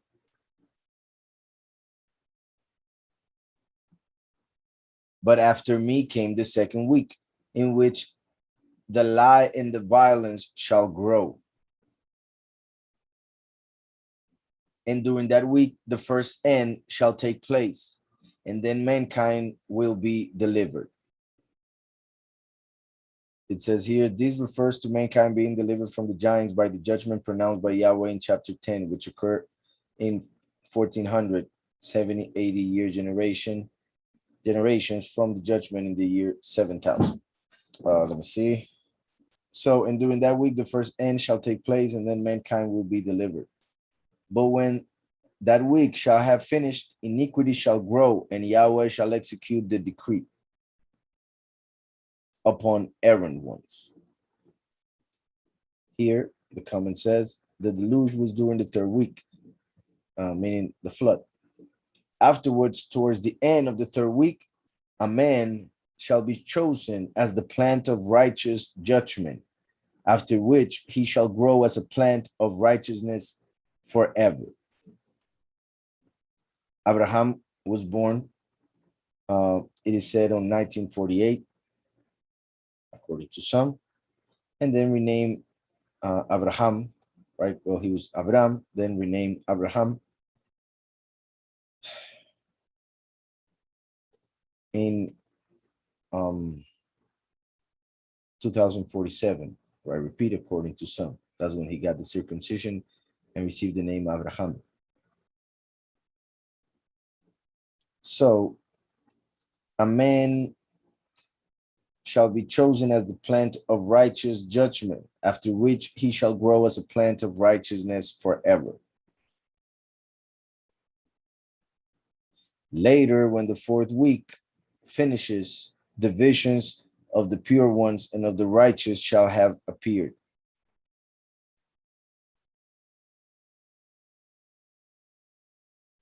And a law shall have been prepared for generations of generations, and an enclosure shall be made for them. So that's when the Torah was given and the land of Israel was conquered. So the sheep of Yahweh received an enclosure. So later, when the fourth week finishes, the visions of the pure ones and of the righteous shall have appeared, and a law shall have been prepared for generations of generations, and an enclosure shall be made for them. It says here, Israel crosses Jordan and enters promised land on 2489, the year 2489, which we also just read yesterday in the book of Yahushua or Joshua. So then it says, afterwards, at the end of the fifth week, the house of the power shall be erected in honor by means of the name of Yahweh for all eternity. At the end of the fifth week, the house of the power, that's when the temple was built, shall be erected in honor by means of the name of Yahweh for all eternity, which then fulfills, or pretty much the temple, by means of the name being built, represented how Mashiach would come as the temple of Yahweh through his name, in his name, Yahweh, Yahushua. So the house of the power shall be erected in honor by means of the name of Yahweh for all eternity. Afterwards, during the sixth week, those who live during it shall be blinded, and their hearts shall treacherously distance itself from wisdom. And in it shall come forth the son of Adam and ascend to heaven.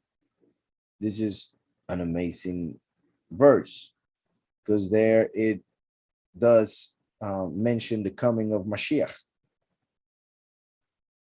Afterwards, during the sixth week, Mashiach came by the year 4000.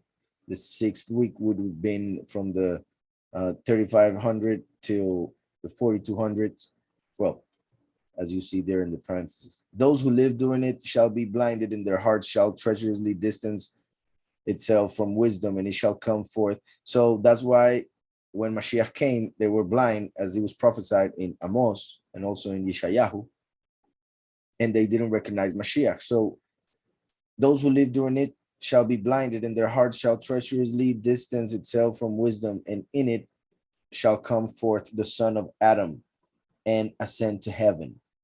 So he would come and then leave, ascend to the heavens.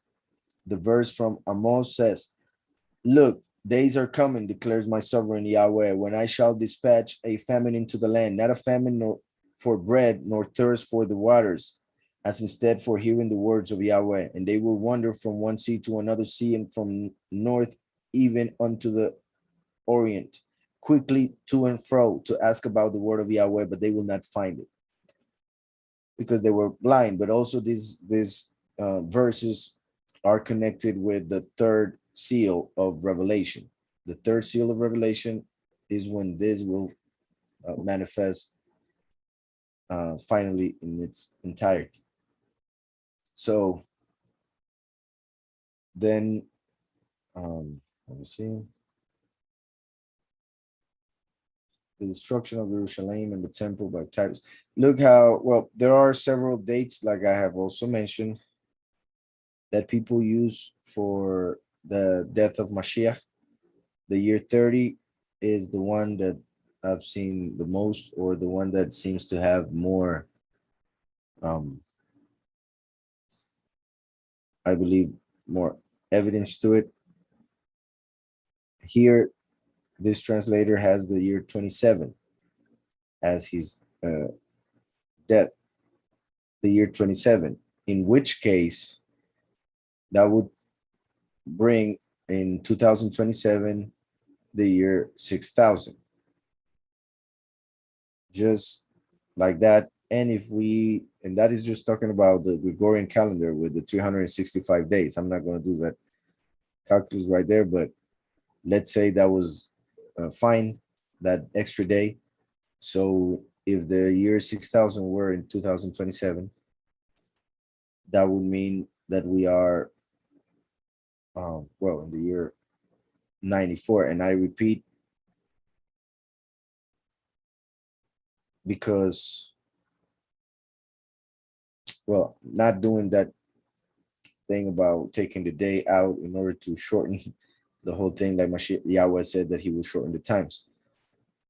So my point is simply that if that was the case and he was killed in the year 27, then we would be even closer to the end than if it happened in the year 30, like others believe.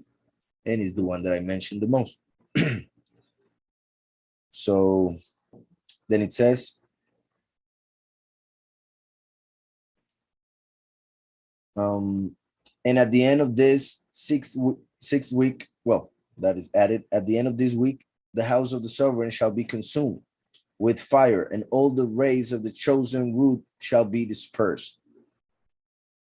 So that's when the temple was destroyed, and the people of Israel were dispersed throughout the whole earth. It says here, the destruction of Jerusalem and the temple by Titus and his Roman armies on the year 4043, 70 AD, and the dispersion after the atheist Yehudim Bar Kokhba revolt in the 4108. All right, so afterwards, in the 7th week, a perverse generation shall arise. Numerous shall be its deeds, but all its deeds shall be in the lie. That's when the apostasy began, when Rome took the belief and added a bunch of lies to it, and therefore turned it into an entire huge lie. And at the end of this week, the chosen shall be chosen as witnesses of the truth of the plant of eternal righteousness. Wisdom shall be given to them, and knowledge sevenfold. It says, at the end of this week, the chosen shall be chosen as witnesses of the truth of the plant of eternal righteousness. Wisdom shall be given to them, and knowledge sevenfold. They to commit the righteousness shall pull out by the root that causes all violence, and in them the work of the lie. I don't know if you guys have other translation. Maybe you can tell me how this appears in your translation. I'm going to check here the other one I have. Well, I have like 3 more, but I'll check one. And at its end, the chosen righteous from the eternal plant of righteousness will be chosen, to whom will be given sevenfold teaching concerning his whole creation. For is there any man who can hear the voice of the set apart one and not be disturbed? And who is there who can think his thoughts? And who is there who can look at all the works of heaven? So the one I was reading here seems like they add a lot. I don't know what's happening in this translation. Let me see what you guys wrote. And it says, at its completion, there shall be elected the elect ones of righteousness from the eternal plant of righteousness, to whom shall be given sevenfold instruction concerning all his flock. For what kind of human being is there that is able to hear the voice of the Kodesh one without being shaken? Who is there that is able to ponder his deep thoughts? Who is there that can look directly at all the good deeds? So yeah, that's pretty much the same one I was reading, right? I mean, the other one, the second one I started reading. Mine says, at its conclusion, the chosen will be chosen as witnesses of righteousness from the everlasting plant of righteousness, to whom will be given sevenfold wisdom and knowledge. And they will uproot the foundations of violence and the structure of deceit to execute judgment. So yeah, it's like this chapter all of a sudden gets really different in this part. Yeah, in the other translation, pretty much ends there at the seventh week. But it said there were 10 weeks. It seems like it goes back because chapter 92 has the first week, second week, third week, fourth week, fifth week, sixth week, and seventh week. But chapter 91 has the 8th week, the 9th week, and the 10th week. That is strange. So I guess the same parts are there in both translations, but just in different order. Yeah, strange. In 91:15, yeah. And after this in the 10th week. But that part that I was just reading was from 93, verse 9. After this, in the 7th week, an apostate generation will arise, and many will be its deeds, but all its deeds will be apostasy. And at its end, the chosen righteous from the eternal plant of righteousness will be chosen, to whom will be given sevenfold teaching concerning his whole creation. Well, that part at least connects obviously with the chosen who would receive sevenfold teaching, just like the moon. Remember, the moon represents the wife of the sun, Mashiach, as the son of righteousness, marrying his congregation, his moon. His moon in Hebrew is called Jericho. Jericho is like is the city that they conquer first when conquering the whole land of Israel. So Jericho, his moon, as his wife, being him the son of righteousness. I say that because the moon will receive sevenfold more of light. The moon will shine like the sun at noon, and the sun will shine 7 times brighter as well. But the point here is that just like the sun will shine 7 times brighter as well as the moon, so will the chosen few receive sevenfold of light of understanding, knowledge concerning his whole creation, as it says here. So I'm going to read a few of the verses here, and then I'll go back to the translation we were reading first. For is there any man who can hear the voice of the set apart one and not be disturbed? And who is there who can think his thoughts? And who is there who can look at the works of heaven? And how should there be anyone who could understand the works of heaven and see a soul or a spirit and tell about it, or ascend and see all their ends and comprehend them, or make anything like them? And is there any man who could know the length and breadth of the earth, and to who has all its measurements been shown? Or is it there any man who could know the length of heaven, and what is height, and what is its height, and what is it fixed, and how large, and on what is it fixed, and how large is the number of stars, and where do all the lights rest? So that's how that chapter in that translation ended. I will go back, and well, I'm sorry I didn't share it. I was showing the same one all the time. My bad. So I'll continue with this reading, which follows the order of the weeks, unlike this old translation that started with the last weeks and then it went to the first one. So they, to commit righteousness, shall put out by the root the causes of violence, and in them the work of the lie.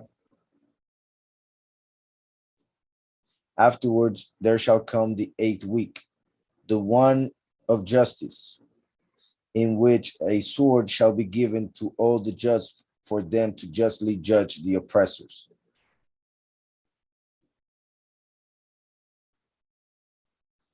mentions here the Protestant Reformation, the Crusades, when they defeated, the Spanish Armada.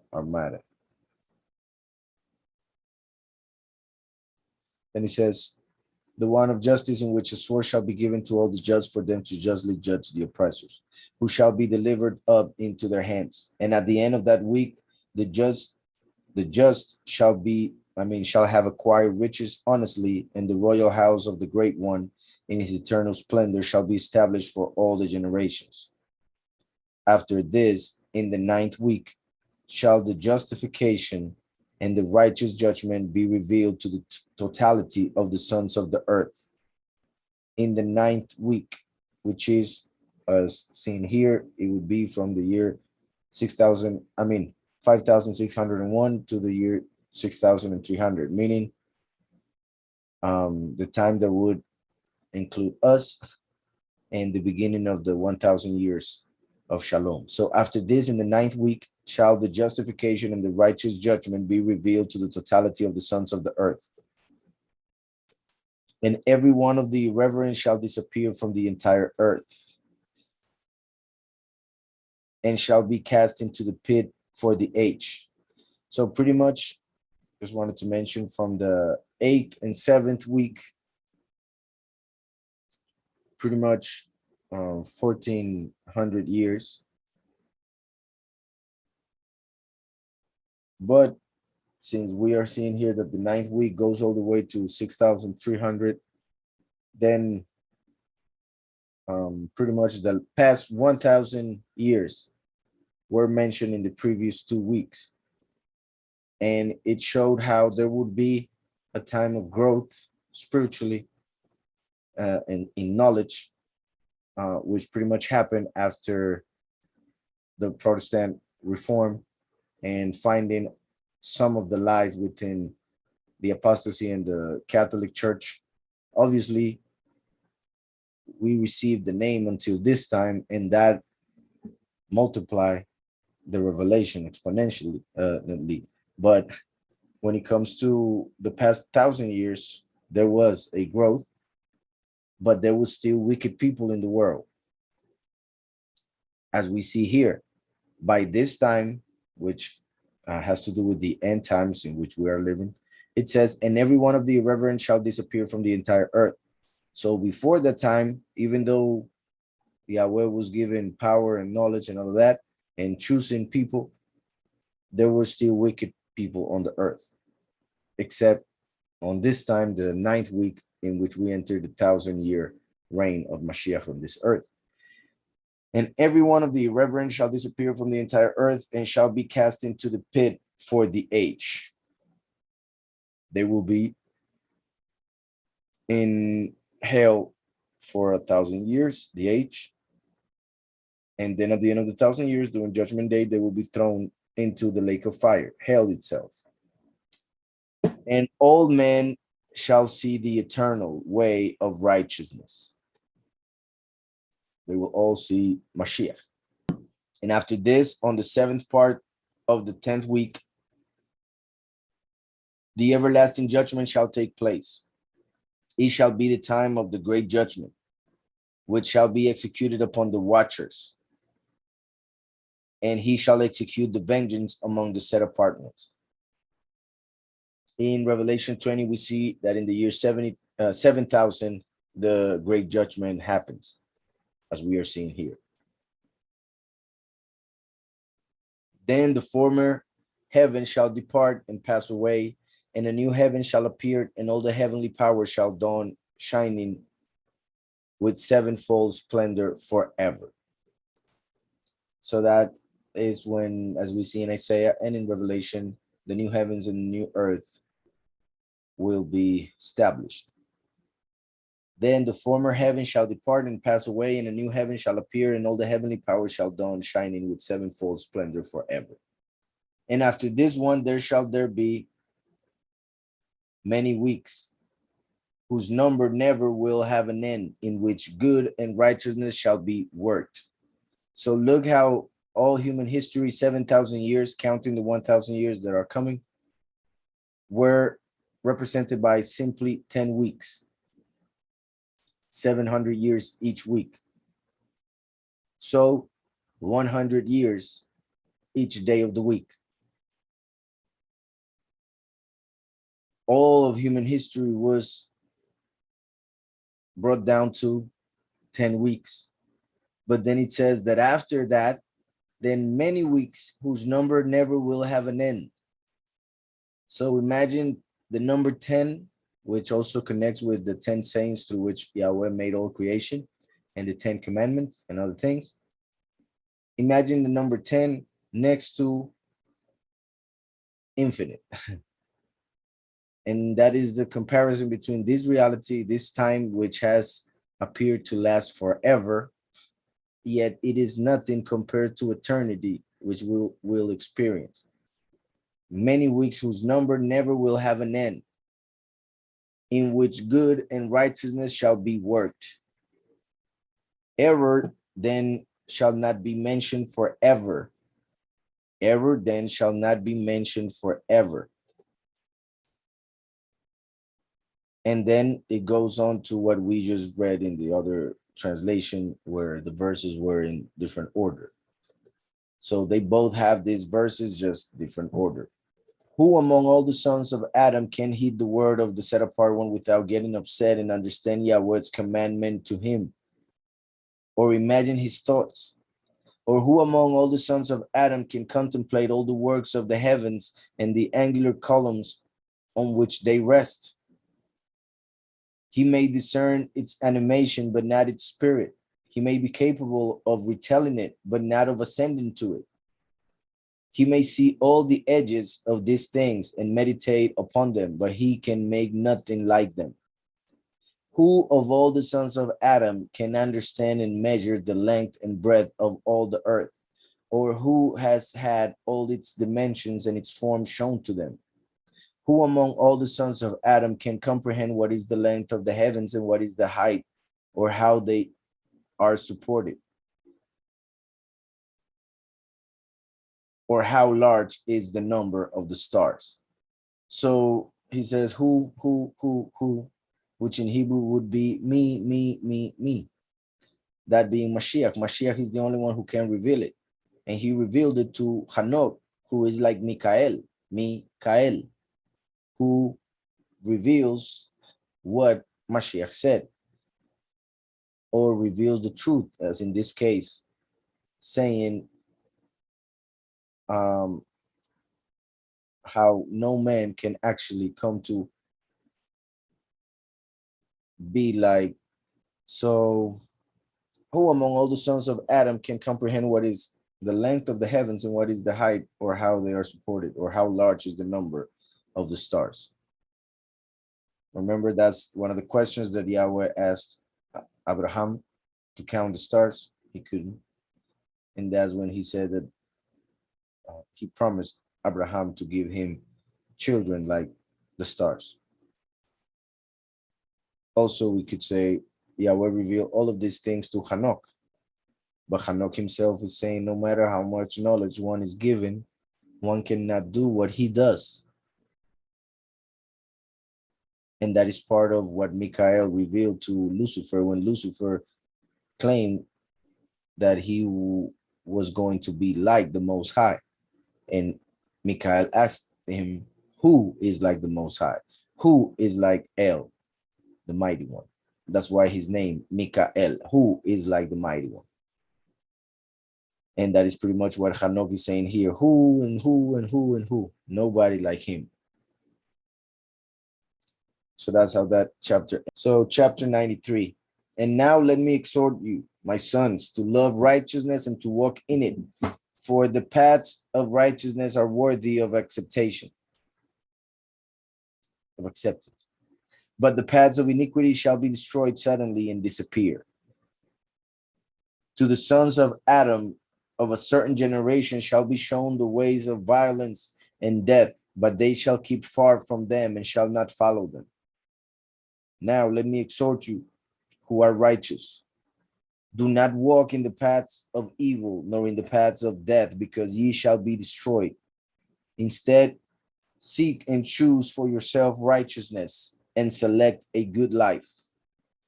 Walk in the ways of shalom, and you shall live and you shall prosper. Retain my words in your inmost thoughts and do not permit them to be erased from your hearts. For I know that the errant ones shall tempt the people to question the knowledge for evil intent, and such that it shall not be found anywhere, and no test can be avoided. And as we know, they took this book out of the scriptures and did everything possible so that we wouldn't access it and read it and get to attain the knowledge given by Hanoch.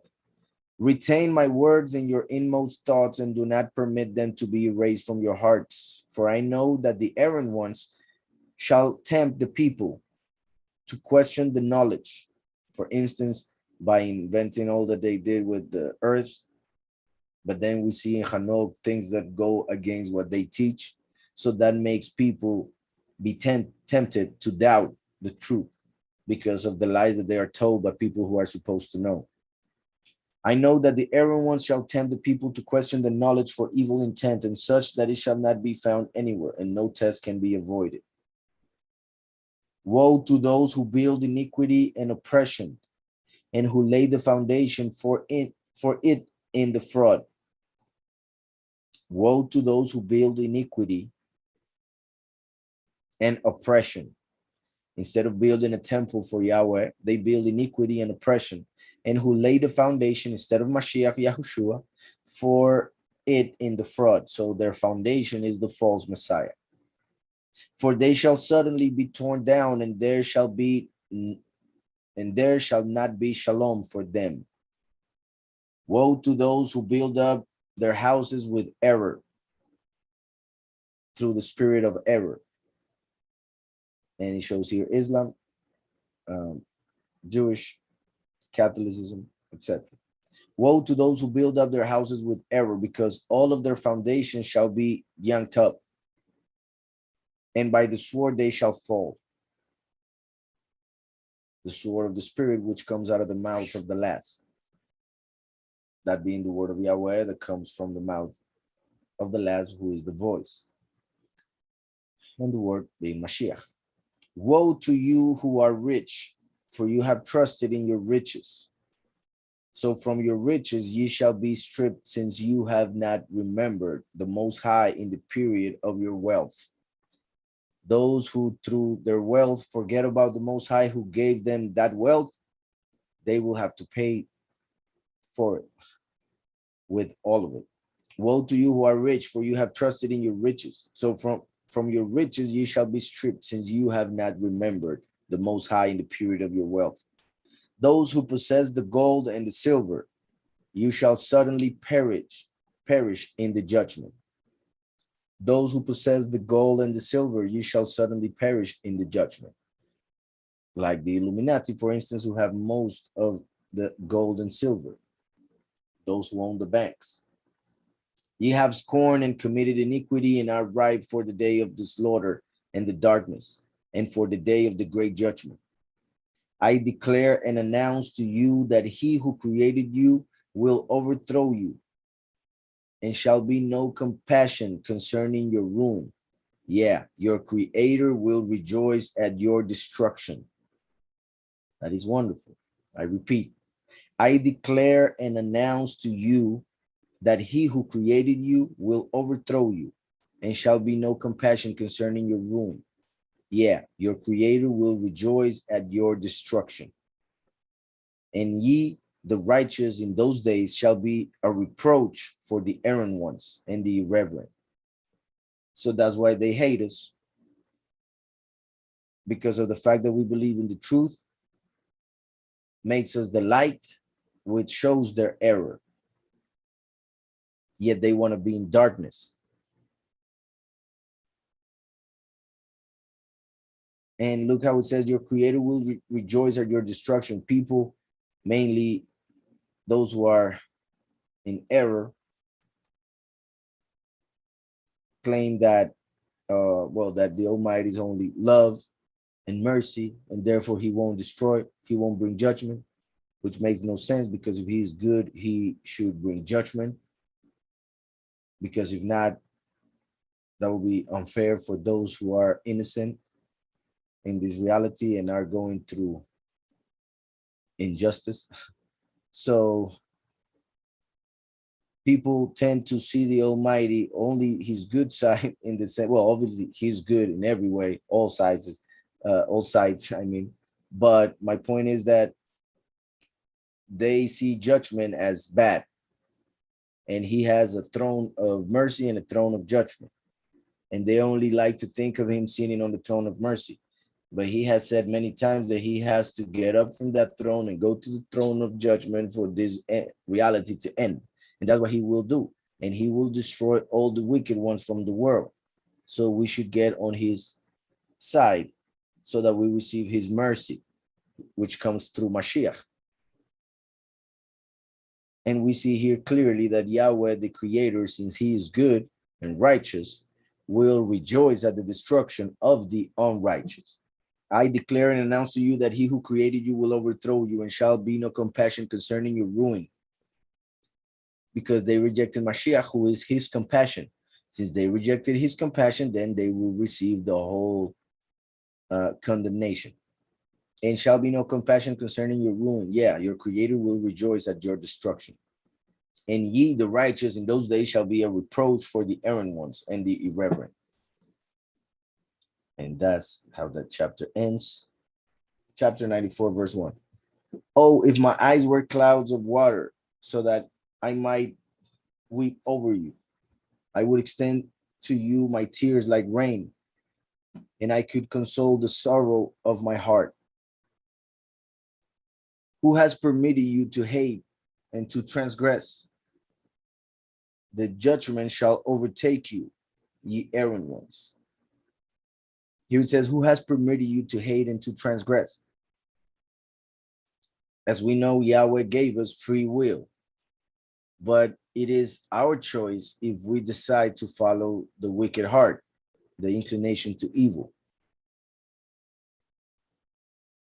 And it is only in this reality where evil is permitted. In this reality, well, it is said in scriptures that Satan is the god of this world. So that's why evil is permitted within it, so that he then can accuse and destroy at the end. Who has permitted you to hate and to transgress? The judgment shall overtake you, ye errant ones. Do not fear the errant ones or righteous ones. This is important as well, because the errant ones have a lot of power nowadays, and that makes a lot of people fear them. But we shouldn't fear them, because Yahweh is on our side, just like when the people of Israel were going to enter the land and there were giants, and they feared, and that's why they stayed 40 years going around until all their bodies fell on the ground, and their children then entered. Do not fear the errant ones or righteous ones, because Yahweh the power will again deliver them into your hands, that you may judge them as you please, as you please. Woe to you who cast curses that cannot be broken. Because of your errors, the remedy is far removed from you.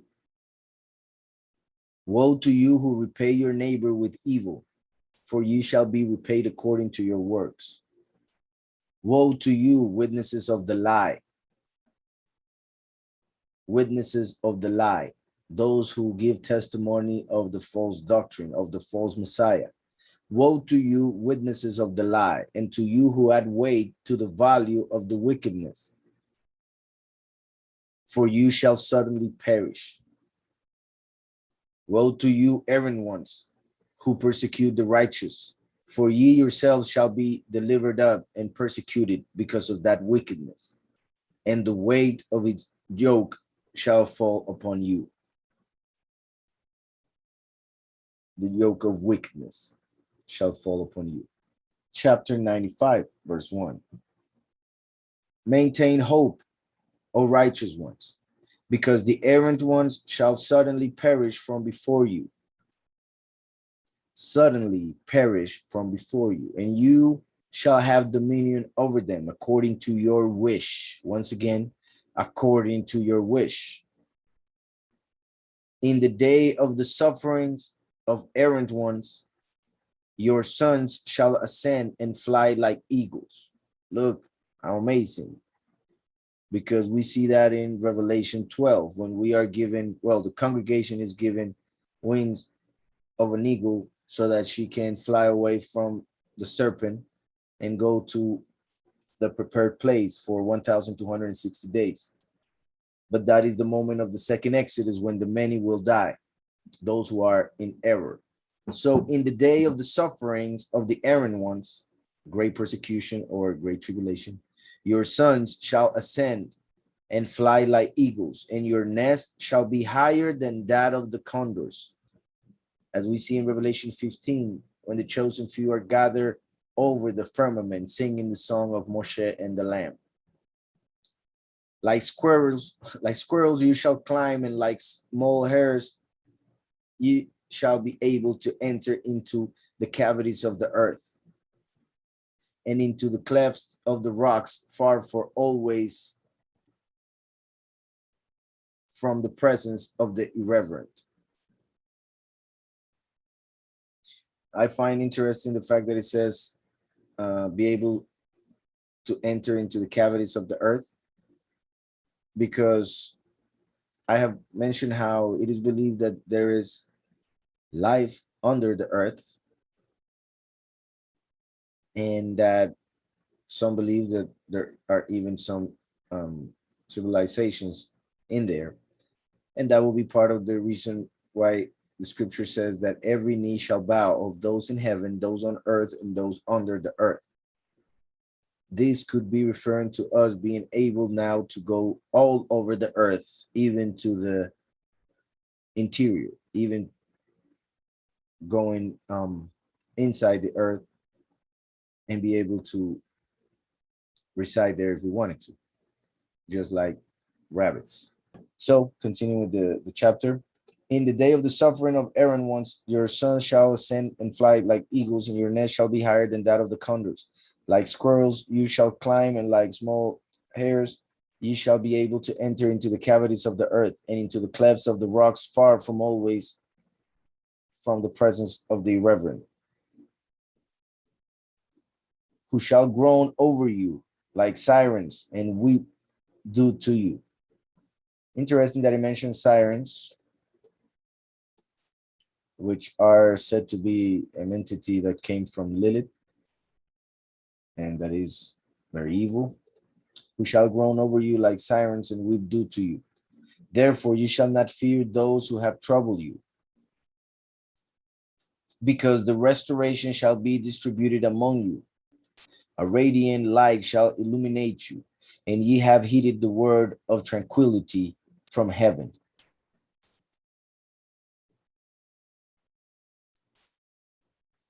Woe to you, and every time the word appears, like, well, pretty much every time, since Yahushua is the word, we can think of Mashiach, but mainly right here, when you see it in capital, is referring to the name of Mashiach, Yahushua. So, and ye have heeded the word of tranquility from heaven. Woe to you, errant ones, for your wealth gives you the appearance of righteous ones.